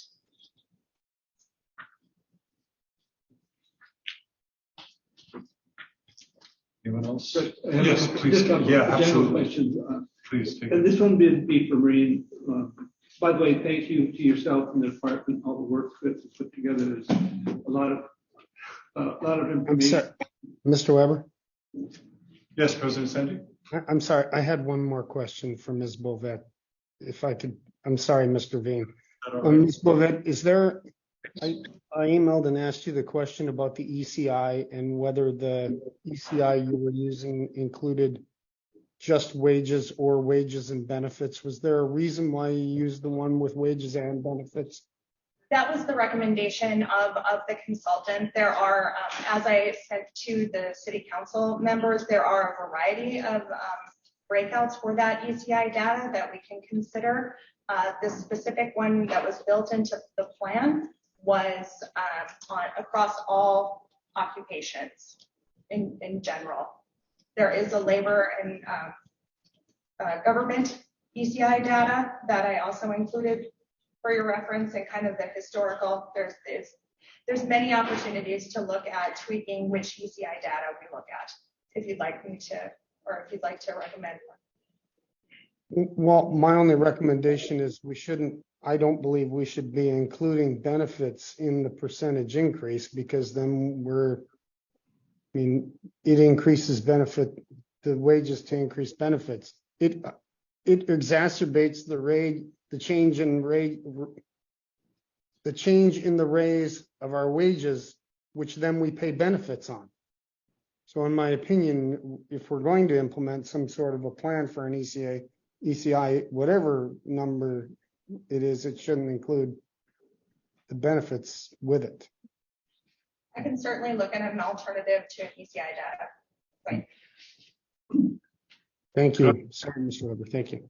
Yeah, thank you, President Sandy. Mr. Veen, could I follow up on that? And then, because your questions are more general to the larger budget. It's important for us to ask clarifying questions about such an important plan as this. Although a lot of this was offered in the 20-some trainings that you provided. We're elected to set policy for the benefit of the taxpayers and to provide value. And while some might take that to mean that we should pay the absolute minimum, my sense is that the silent majority actually wants quality services and properly paid and reimbursed employees. We have a responsibility to provide feedback about the plan, and I'm intrigued by President Sandy's suggestion about the ECI. But I also share his concern that one of the worst things would be for us to come in on August 7th after essentially having given a green light to this plan on multiple opportunities, and then to step in and wreck it at that time. And Mr. Mayor, I'm going to look to you at this point. One of the things about this plan is that it promises an increase in employees' salaries at a time when we've all been experiencing a great deal of inflationary pressure. But you've come up with a budget that we can afford this plan. In fact, you're proposing this payment plan along with a cut in mills. Well, I think I've shown in the past, during COVID, this is really the third plan. I mean, the plan we did during COVID, every employee got $1,000. That's what we could afford. What we're really approving tonight is this plan for 1 year. I mean, next year we can certainly look at it again. If we don't have the funds to fund the ECI, I think the steps are really important. If we don't have the funds to fund the ECI, it's a down year on revenues, and we'll have to make that decision at that time. But we are setting certainly a new direction in how we're going to manage our salary plan going into the future. But I think, at least from administration, we've shown that we're willing and able to pivot as needed. But right now, yeah, we are showing a reduction in mills, and we'd always love to see more. We're seeing a school district that's adding 28 mills on a referendum, and we're trying to shave half a mill. Sometimes it seems like a moot point. We do so much work to get that done. 56 times more than that is coming from another entity. But nonetheless, we're going to keep trying. And I think back to your point, there's certainly a cost of losing employees and having to retrain them, and having employees that feel that they're treated well and respected, and see a path that as a future in Grand Forks for a long-time employee. I think there's a huge benefit to that we ought not to overlook. Thank you, Mr. Mayor. Mr. Bean, unless anyone has further questions or comments about the payroll plan. Just Mr. Bean, please. just a couple of things we've been going on here. The amount of tax exempt properties that Grand Forks has as a percentage of total, is that average for many of the cities that we have, or are we on a higher end of that? Mr. Bean, and I'm not sure if Ms. Lazar has any numbers with her tonight. I don't have that in front of me, but I do know we do have a large percentage of tax exempt properties in the city with the University of North Dakota located here. But I'm not sure offhand how we compare with other cities. That does come at a cost. There's a value to it too. Don't get me wrong. I'm not wishing we don't, but I think there does come a cost, especially I'm thinking from the general fund of utilities and maintenance. And is your question, Mr. Bean, tax exempt properties like the publicly owned, or is it with tax exemptions for projects? Publicly owned. Publicly owned, yes. Okay. The other thing, I guess, I know we have, it's great to have the book here because I was looking at a number of the infrastructure projects. We have a listing of those. Those are ones either that we have approved already or will be coming back to us again because some of them are significantly large projects. And I noticed even the listing of the street projects that are coming up for the next few years, it's at least a detail of what we should expect to happen as we move forward. It is, Mr. Bean, members of the committee. It really gives you that roadmap and, forecast of what projects you can expect. But all of those will individually be coming forward to you in multiple meetings as we move through those projects. I will point out the larger one, the 42nd Street underpass, as I don't know that I touched on that specifically during the presentation, but that one we are looking at bonding to cash flow on a project that size. Otherwise, those road projects have been cash funded. Yeah, but the bonding is going to offset the fairly significant federal. Correct. We are beneficial with that large federal share on that project that makes it doable. Okay, thank you. Anything else? Any further questions? With that, we'll move to item 2.2, discuss special events with commingling and requirement for police security. Council Vice President Weber. Councilmember Lunsky, I think we want to discuss this. I did talk to our special events manager, Cheryl Simeone, regarding discussion of what we do for commingled events and specifically regarding law enforcement. It's quite a good discussion to have with all that's going on in our world. So I've asked Chief Nelson is here, I think, with Lieutenant Zimmel, and they're going to give you an overview, and then we'll hand it back to you, Councilmember Lunsky, and continue the conversation. So with that, Chief. Thank you, Mr. Field. Chief Nelson, welcome. Vice President Weber, members of the committee, I think to understand where we're at today, we got to go back to where we were. And at one point in time, I was special events for the city until I went to a large event management school in San Diego, came back, worked with our public information office to get the framework of the process that we have today. So that was one, and that was from a point where the city was getting reimbursement for nothing that was basically happening. So as we move forward now, I want to caution on a couple things. One, I think it's been brought up earlier. It wasn't police department that really pushed for the commingling, having to have police there. That was kind of a thing where council wasn't real comfortable with that.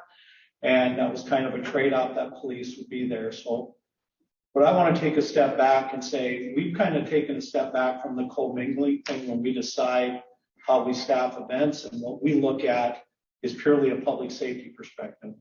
I don't think one has to really look and say, there's commingling events all over the city, i.e. the Alaris. The Alaris has commingling, but what do they have? They have a multi-layered public safety security plan consisting of Alaris security personnel and Grand Forks PD personnel, of which we work with the Alaris Center to see what's an acceptable level for both, so as not to overtax a promoter of an event. You can go to the Ralph Engelstad Arena. The Ralph Engelstad Arena hosts up to 11,000 people, a couple nights on the weekends, multi-tiered. They have Ralph Engelstad Security, they have UND Police as a way of making sure that that public safety component is there. So I want us to look past what I would say is your commingling, and let's take a look at another full step of why we want to have police officers present. Is one of the reasons that let's look and say, why did we even entertain commingling in the first place? The reason that commingling was even entertained in the first place was we were approached by DDA that was basically saying, we're holding Blues on the Red, we're holding some of these others shows, and we're having a hard time getting people to come to these events because Dad didn't want to sit in the beer garden and have the kids running around. So one of the ways they wanted to try to actually draw people into these events was by making them commingling. So a natural byproduct of that is more people attend events, you've got a larger population of people, thus makes us uncomfortable from a public safety standpoint as to just having private security. Not meant as a scare tactic, but we all saw what happened in Fargo in a span of under 2 minutes. If that person would have made a street fair and all you have is private security down there, how quickly could someone have responded to stop a threat that was ongoing with just private security? What we bring to the table is highly trained officers with a skill set, a public safety mindset, communication assets to get more people there quickly, and also a mindset of this. And I know this has happened with several promoters that have said, you know, I saw 2 police officers there and it didn't appear they were doing anything. And my answer back to them is that's awesome. Because at the end of the day, what we look for in law enforcement, the pinnacle is voluntary compliance by the people that attend. How does one get to voluntary compliance? You can look at a use of force continuum across the board in any law enforcement entity. And the first thing that's going to show up there is officer presence. So officer presence is this. Officer presence is offering that deterrent effect to make somebody think twice before they would want to try anything. And again, the second thing is what we like to take into account is, I always remember I was a shift lieutenant when the Engelstad Arena opened up and the Alaris. And I always remember the first thing that came back from the Alaris manager at that time that said, I don't want law enforcement to be the focus of an event, which is exactly why we're on the periphery. We're watching everything. We're quietly and professionally handling issues that arise. I spoke to one of my officers that's here tonight. In fact, at the Johnny Holm concert, they had barely gotten out of their car. The bouncer handed them a stack of fake IDs. They ended up with an intoxicated 17-year-old that they got reunited with the parent. There was another one that was cited. So we are there doing those functions, but also as kind of that insurance policy. Now, I get if you're a promoter, I need to be realistic in what my ask is. And I would say the majority of the downtown events that we have that are, let's just say a Blues on the Red, will never go less than 2 officers just because that other officer needs a backup if something was to happen to them. And we will work with the promoter and try to get a plan that's feasible for both, because we understand that a promoter is wanting to get a profit out of an event, or why would they even host an event? That's ludicrous to even think that. But on the flip side, when somebody is hosting an event, there are expenses that are going to be incurred to host that event, whether that's guest services staff, whether that's bartenders, whether that's alcohol license, whether that's security. So yeah, we may not be the most attractive part of that plan, and that's fine if we keep everybody safe. Taking everything else out of it, it's not a money maker for the police department. We don't see any of that money. It's what I have to pay my officers, and in turn comes out of our wages, overtime, and benefits anyway. So my vested interest is, and why you hired me and why you hire our department, is to provide the service of public safety for all of our citizens. And I would say this: if you do not feel safe in going somewhere, what's the chances of people wanting to attend your event versus that you have that feeling of safety if you're going to attend the event? And at that point in time, that's just that other layer that comes in. So we see the police department as that next layer that comes in. So you've got the promoters running it, you've got the mix with private security working things like whether that's beer gardens, whether that's wristbanding, whether that's gate admission, whether it's people that shouldn't be backstage that they're escorting out. Where we come in is where we're looking at public safety and enforcement of applicable municipal ordinances and state law. So that's kind of the 30,000 foot overview, is kind of a historical perspective and how we make decisions based upon staffing. What I'm going to do now is actually turn it over to Lieutenant Zimmel, because Lieutenant Zimmel, in conjunction with Sergeant Chris Brown, actually run our special events program. They work closely with Ms. Simeone over in the public information office that are kept in the loop, what the size of the event is, where it's going to be, and working out that plan. I would just also add that I was in contact with the Fargo Chief of Police today. I just asked them just to make sure that regionally we're doing what our regional counterparts are doing. And according to him, Fargo actually has it in the ordinance that when we sign off on each step of the plan to approve an event happening, down there, if one person does not sign off on that as approving that event by their ordinance, that event doesn't happen. Now, I'm just saying that's Fargo's policy, but I asked him how they handle their police involvement, and they're handling it the same way right now. That they're working with the promoters, they're assigning the police departments, then the funding comes back to the city. So with that in mind, I will step aside right now, and I will hand it to Lieutenant Zimmel. Like I said, he works on this weekly, if not daily, at points in time, and supervises the person that works directly with this program. So if you need to get into the nuts and bolts as far as billing considerations, how that works, Lieutenant Zimmel would be your appropriate point of contact, unless you have any questions for me before I step back. Any questions for Chief Nelson? All right, thank you, Chief. Lieutenant Zimmel, welcome. President Sandy, Vice President Weber, members of the committee. As the chief said, I oversee the overall responsibility for special events planning.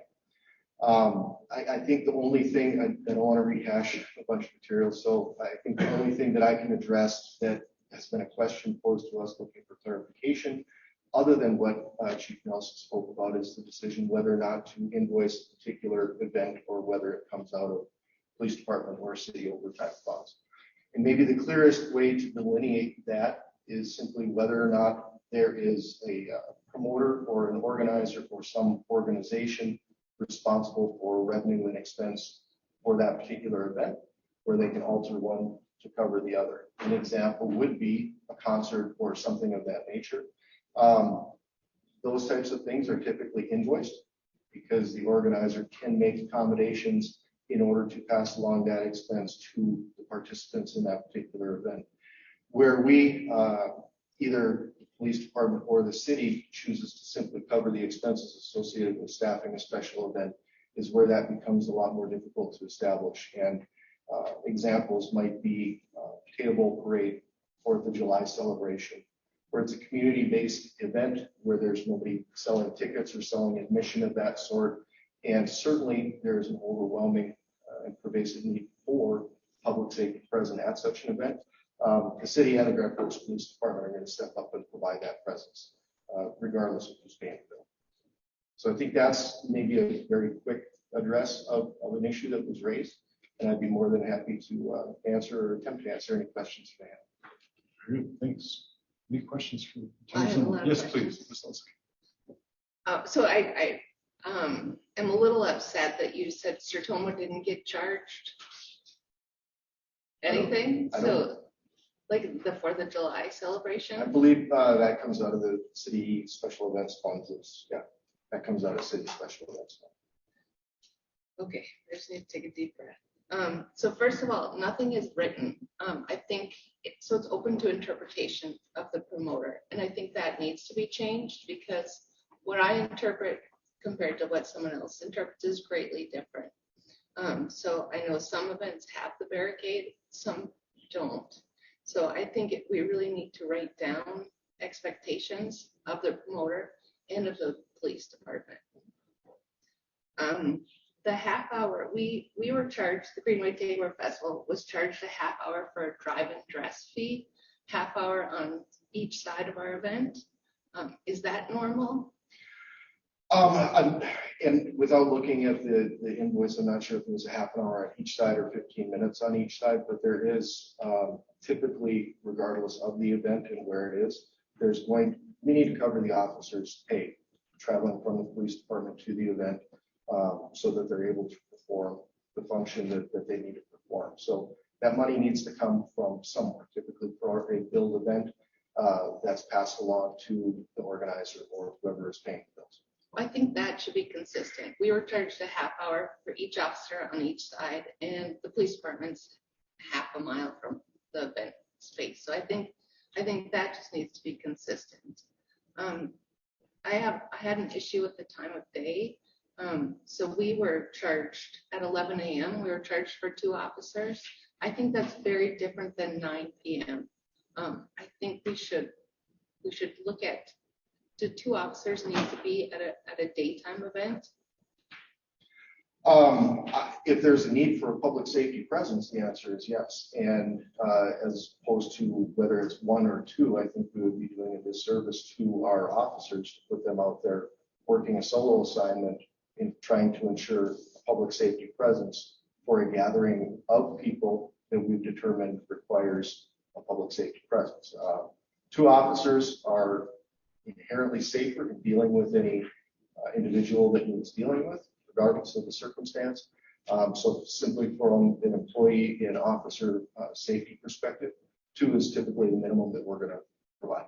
I just think if I rented this space and had the same event here or moved it right outside, I just don't understand why at noon I should have to pay for 2 police officers out there, but if I have it in here, I don't. Part of that's going to have to do with control. Simply, we have large gatherings at establishments in town on a nightly basis. We don't have to have officers there, but it's also limited access. There's an entry point, there's an exit point. That business can place security at that entry and exit point and intervene if there's anybody coming in there that looks to be problematic. You don't have that same level of control at an outdoor venue. Much easier access for people that you don't plan on attending that may need a public safety intervention. Well, I think that's where you need to clarify the barriers. Are barriers needed for an outdoor event, or is that not? No, I agree with you. I think additional clarification would be helpful to all.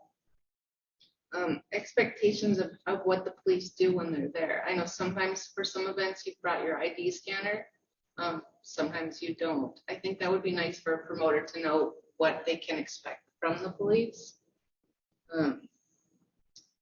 I know, are the police off duty when they're at an event?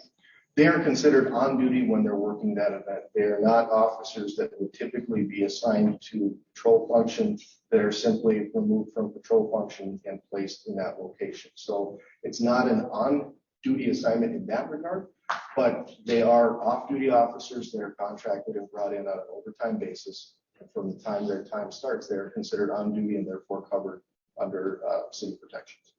So I think when they do leave the event that they're required to be at for another call, that event should not be charged for them.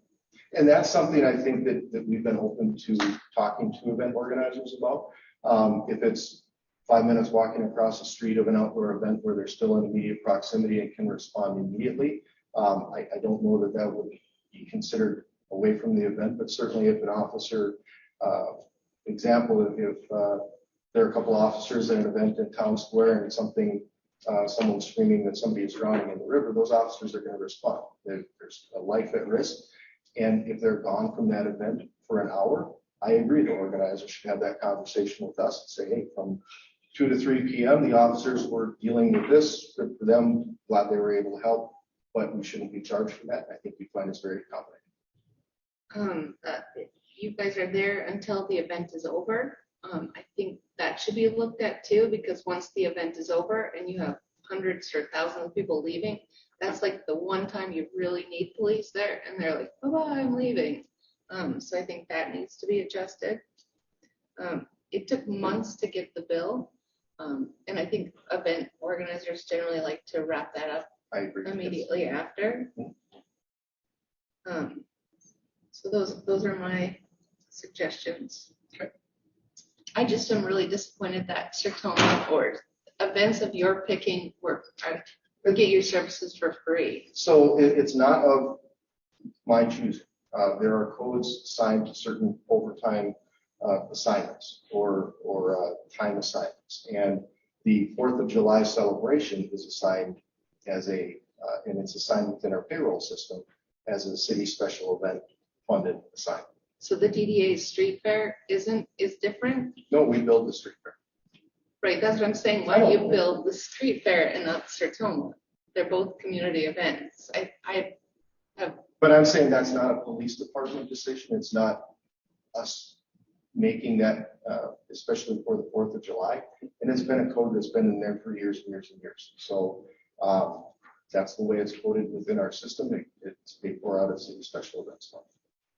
I would say Councilmember Lunsky, what we'll do is that we'll, with the help of Lieutenant Zimmer, we'll categorize a yearly events, how we charge them out, send that out to you guys for further, and then maybe also how we might adapt in the future. Marine, one of the budgets, I think it's 2163, it has special services. I think police special service, I think we got like 60,000 budgeted. So when Lieutenant Zimmer talked, some of it's police overtime. Some of it, when we talk about the city, that's at 60,000 that we charge for, call it economic development. We can justify that, or to the promoter. And we probably should put it in all those 3 categories so you know all the various things that we do and how we charge out. I think at the end of the day, what we want to make sure is that we have a police presence just in case. And I think it's probably down to who do we bill and who do we not bill and who covers those costs. So we can get some more granular on that. With how we do things. And I can report back, working with the team here, and we'll report back on that. Thank you. Lieutenant Zimmer, quick question for you. Is there alcohol served at Sertoma? Yes, there is. This year I can't say for certain. I was not there, but I don't believe there was. No. There was not. Okay. Last year there was. Okay, so no alcohol this year. The downtown street fair, was there alcohol served? Yep. Okay. Same as Sertoma was last year. Okay. I appreciate what you guys do. I look at these events. I've worked events at the Alaris Center. I've worked events at the Ralph. There is so much planning that goes into these events that you look at as far as threats. We talk about only having one officer. Lieutenant Zimmel and Chief Nelson, I'm sure you can point to times where you've been in a struggle or fighting somebody where you wish you had another officer 5 minutes ago. So to put officers out there by themselves during special events when alcohol is being consumed, I think it'd be irresponsible. And so I think really you can call it picking or choosing on events. I look at it as using years of experience to dictate how big of a threat we think certain events are going to be. And so if you're using that to pick and choose your experience and wisdom and everything else that you guys do in training, I'm good with you guys picking and choosing events.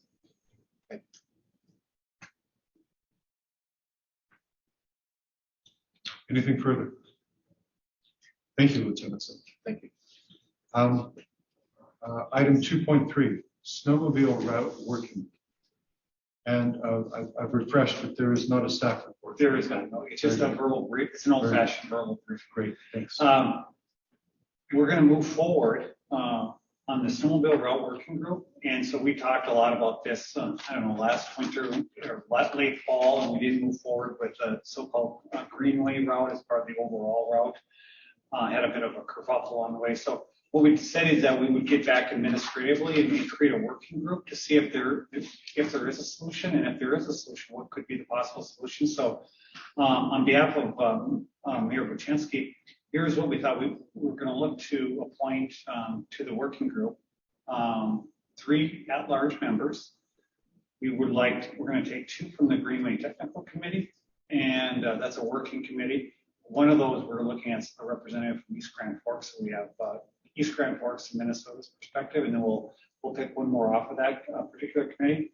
We're looking at 2 from the Snowmobile Club, and then 2 from City Council. And we think the 2 council members that are most impacted would be Council Member Lunsky and Council Member Kavami, because you guys are in large part along that along the Greenway. The 3 at-large persons, we're going to we've got a few names in mind, but we're going to try to pick somebody who's has residences along the Greenway from the south to the mid to the north. And so we'll try to pick representatives along there. Some may be anti-snowmobile, some are, hey, this can work. So we'll try to get a mix of all that. And what Mayor Buczynski wants is for us to get together and just talk it out and see if there's some solutions. And the other thing we're looking at doing, and thank goodness we have such a great police department. We will have this staffed by the police department, and we'll work with Chief Nelson to see who the best representative from staff. And then we've also asked Melanie Harvey, our Waterworks Director, to be the other component part. As you probably know from the budget presentation, the Greenway is actually under the water umbrella within that stormwater enterprise, and that's Melanie's portfolio. And the other great thing about Melanie is she was down there at the start of the Greenway when we were planning this too. So she's got great historical knowledge and memory. So I think she'll be helpful along the way to let everyone know how the West was actually won or lost about that. So that's what we're planning on doing. And it's certainly like council involvement, and that's why we're going to ask you. And we'll probably start these meetings up in August, work in August and September, and bring some recommendations back in the early fall, so you have some time to digest what, if anything, comes back to you. I know some of you guys are skeptical of anything coming back, but it's going to be about the overall route. And then also we know there's the elephant in the room is that area along the Greenway where some snowmobile club members want it. So we'll bring that back and look for solutions. And just want to give you a heads up. And so Councilmember Kavami's on here, but we certainly would like you to be part of that, Councilmember Lunsky. I would love to. Okay. So more to come. Any questions? Mayor Buczynski and I are here, and we'll try to help lead it along the way. Thank you, Mr. Phelan. And so the process would be some meetings starting up in August with the constituted as you described. If there are recommendations, those recommendations will still need to come to council for approval. We want to get it well in advance. I think last time when we brought it back, it was so near the time when winter was starting and people wanted to get out there. And it didn't really, some you folks on council, and if any were not as well informed as you want it to be. So we'll do a better job. And certainly you will be, anyone can be invited to the working group. We'll get those posted as part of that too. So we'll start in advance and give you some time to digest whatever a potential recommendation might be. Any further questions or comments for Mr. Phelan? Mr. Weber. President Sandy, please. Earlier today, Mr. Weber, when you and I were speaking about the salary plan, you very eloquently told me that I approved moving forward with the salary survey. And because of that, at the last hour, it's not good to pull the rug out from under the group and say, we're not going to go along with that plan. Knowing that, I'm questioning whether this is a good idea, putting together this committee, because I'm quite sure I know where I'm already sitting on this issue. And I don't want people in October saying, well, you put together a committee, you led me to believe that you were going to approve whatever this committee said, when I really don't don't have any interest in approving a snowmobile route that utilizes the South End Greenway. So if the rest of you are all okay going ahead with this, knowing full well that I'm going to vote no on this, no problem. I don't want anyone to say that I said or Dana said this or Dana didn't say that. I've been pretty clear on where I stand on this issue. I think many of you have also been that way. But I'm not saying we shouldn't talk about it. I'm just saying I don't want people thinking that I am not being transparent. Thank you, Mr. Weber. Thank you, President Sandy. And I think that we're of similar mind on this. And that's why I asked the clarifying question about process, that this would come back. If there is a proposal or recommendation, it would come back to council for our consideration and approval. It really is administrative. And I think Council President Sandy, you were quite clear last time. You can tell me a lot of things. I'm not going to vote for it. So I think everyone knows. But I think we want to look at the larger map and to include this, the conversation about Greenway. And we've got to bring that map to you back anyways. We're just going to have a more robust discussion than we have in several years, because it's been a long time since we had a robust discussion about what that route should look like. Very good. Anyone else? Yeah, Mr. Vian, please. Yeah, I would just say this would give us an opportunity. Right now, I've not been in favor either, but maybe there's something I missed. That would be the only thing. Maybe there's some other thing than I've thought of that would change my mind. And that's what the advantage to doing this might be, right? Yes. Yeah. And I know Mayor and I understand some of you guys are skeptical there is, but we've made a commitment that we would put this group together and work in earnest in good faith. So we want to make sure we follow through on that. And maybe something not even in the Greenway gets improved as long as we're collaborating. Maybe something good comes out of that other than going to the Greenway. Very good. Thanks. And with that, I'll begin the committee of the whole meeting. Item 3, discussion items. 3.1, application for class 3 on-off sale beer and wine, alcoholic beverage license for the Tap Room LLC DBA Tap Room Brew Hall. Good evening. Good evening, Vice President Weber, members of the committee. I am here today. We have a new application from the Tap Room LLC for the class 3 on and off sale beer and wine license to be located in what was the old Caulfield Studios, just around the corner down the street, a couple blocks.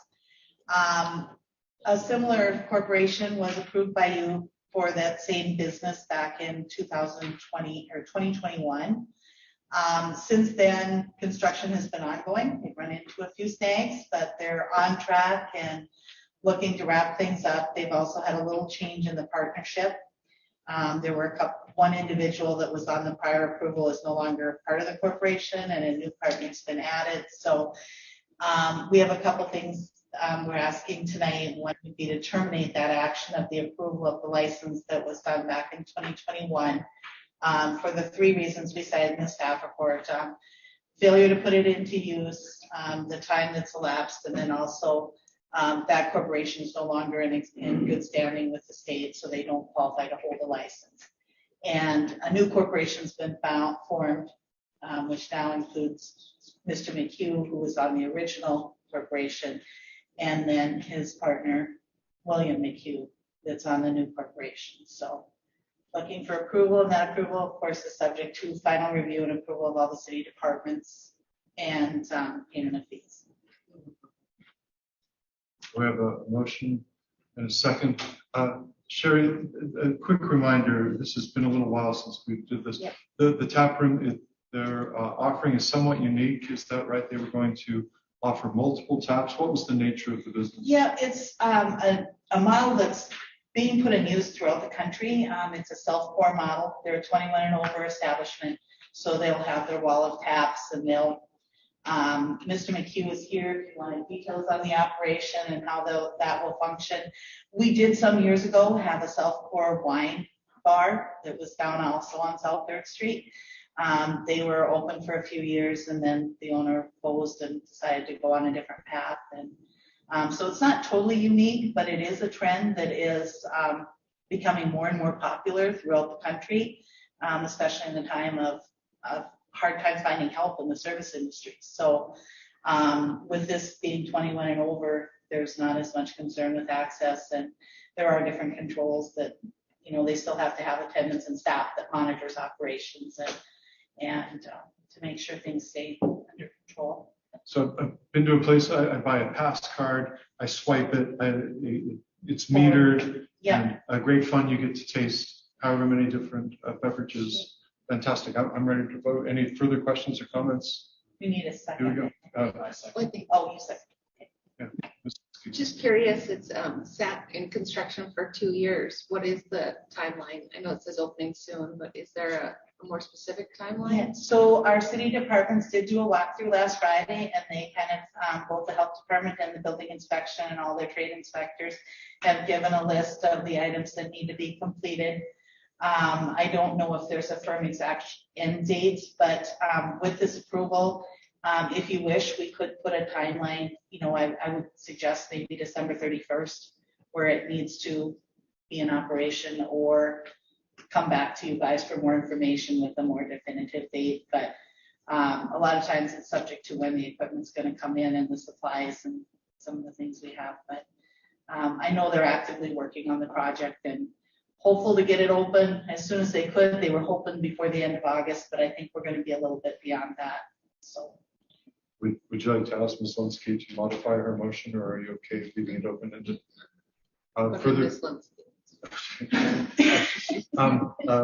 Further questions or comments? Hearing none, all in favor signify by saying aye. Aye. Opposed, same sign. Motion passes. Thank you, Sharon. Item 3.2, special event kits and block party, August 26th, 2023. I'll move approval. A second. We have a motion and a second. Any further questions or comments? All in favor signify by saying aye. Aye. Opposed, same sign. Motion passes. Item 3.3, Historic Preservation Commission and Special Assessment Commission. Can we take these as item? Move approval of both.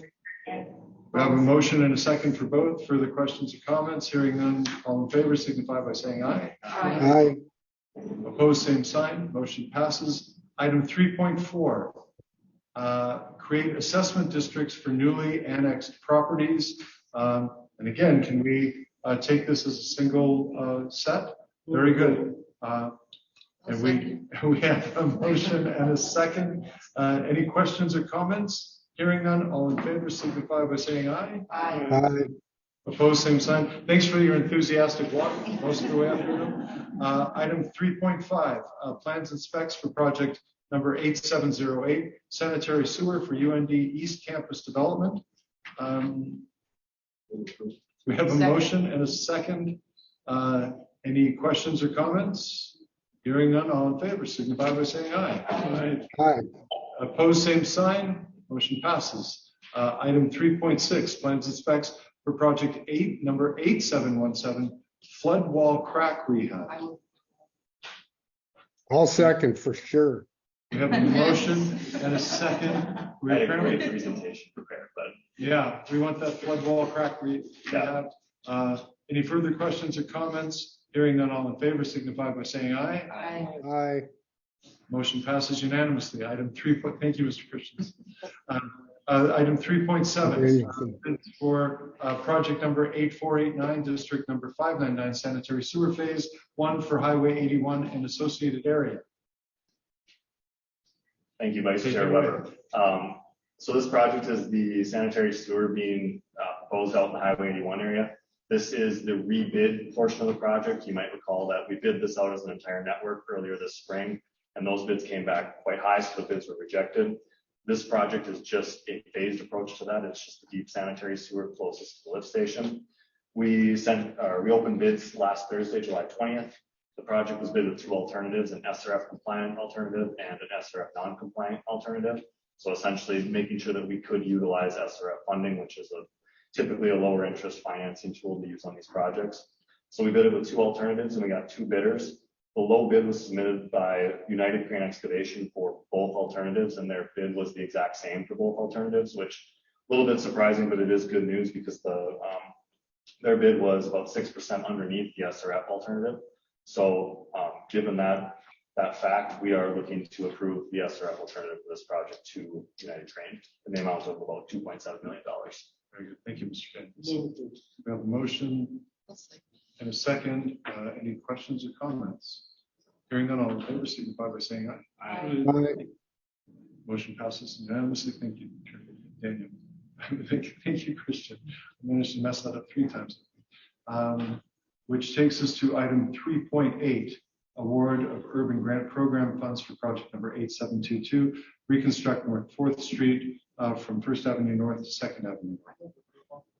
We have a motion and a second. Questions or comments? Hearing none, all in favor, signify by saying aye. Aye. Opposed, same sign. Motion passes. Item 3.9, design engineering reimbursement agreement for project number 8719, 47th Avenue South, interchange design. Mr. Carey. Thank you, Council Vice President Weber and members of the committee. This is a follow-up to what City Council ended up seeing last week. This is just the formal agreement with the 50-50 cost share on the design engineering services for the 47th Avenue interchange. Overall, it's estimated to be about $3.5 million. City share on that would be about $1.75 million. And with that, staff is recommending approving the preliminary engineering reimbursement agreement. Move. Second. We have a motion and a second. Any questions or comments? Hearing none, all in favor, signify by saying aye. Aye. Opposed, same sign. Motion passes. Item 3.10, bid award for project number 8687, Clearwell Pump Station electrical improvements. Good evening. This one should be pretty quick. I already brought this to council back in March, and you approved the engineering services agreement, and you gave us the approval to pre-procure the drives for this pump station. This is just the bids, which came back just very slightly over the engineer's estimate. The estimate was $280,000. The low bid came in at $290,000. So we're just asking you to approve the low bid and award the project to H&S Electric in the amount of $290,000. Move approval. Second. Motion from President Sandy. I think we have a second from Mr. Dean. Yeah, you got it. Questions or comments? Oh, I left for it. Sorry. Okay. Hearing none, all in favor, signify by saying aye. Aye. Rather presumptive of you, sir, but opposed, same sign. Motion passes. Item 4, City Council member discussion matters. Mr. White. No, thank you. Mrs. Sowski. No, thank you, Mr. Weber. Ms. Lunsky. No, thank you. Mr. Dean. No. And President Sandy. Good discussion tonight and good presentation regarding the budget. I think the mayor and his team have done a good job refocusing our economic development intentions. It's certainly a change to the way we have been doing things. I'm looking forward to how we can flush out all the numbers and make it all work. So I really appreciate all the hard work city staff put in putting it together. Thank you, President Sandy. We have a motion from Mrs. Sowski, second from Mr. Weigel. All in favor to adjourn? Aye. Meeting's adjourned. Thanks, everyone.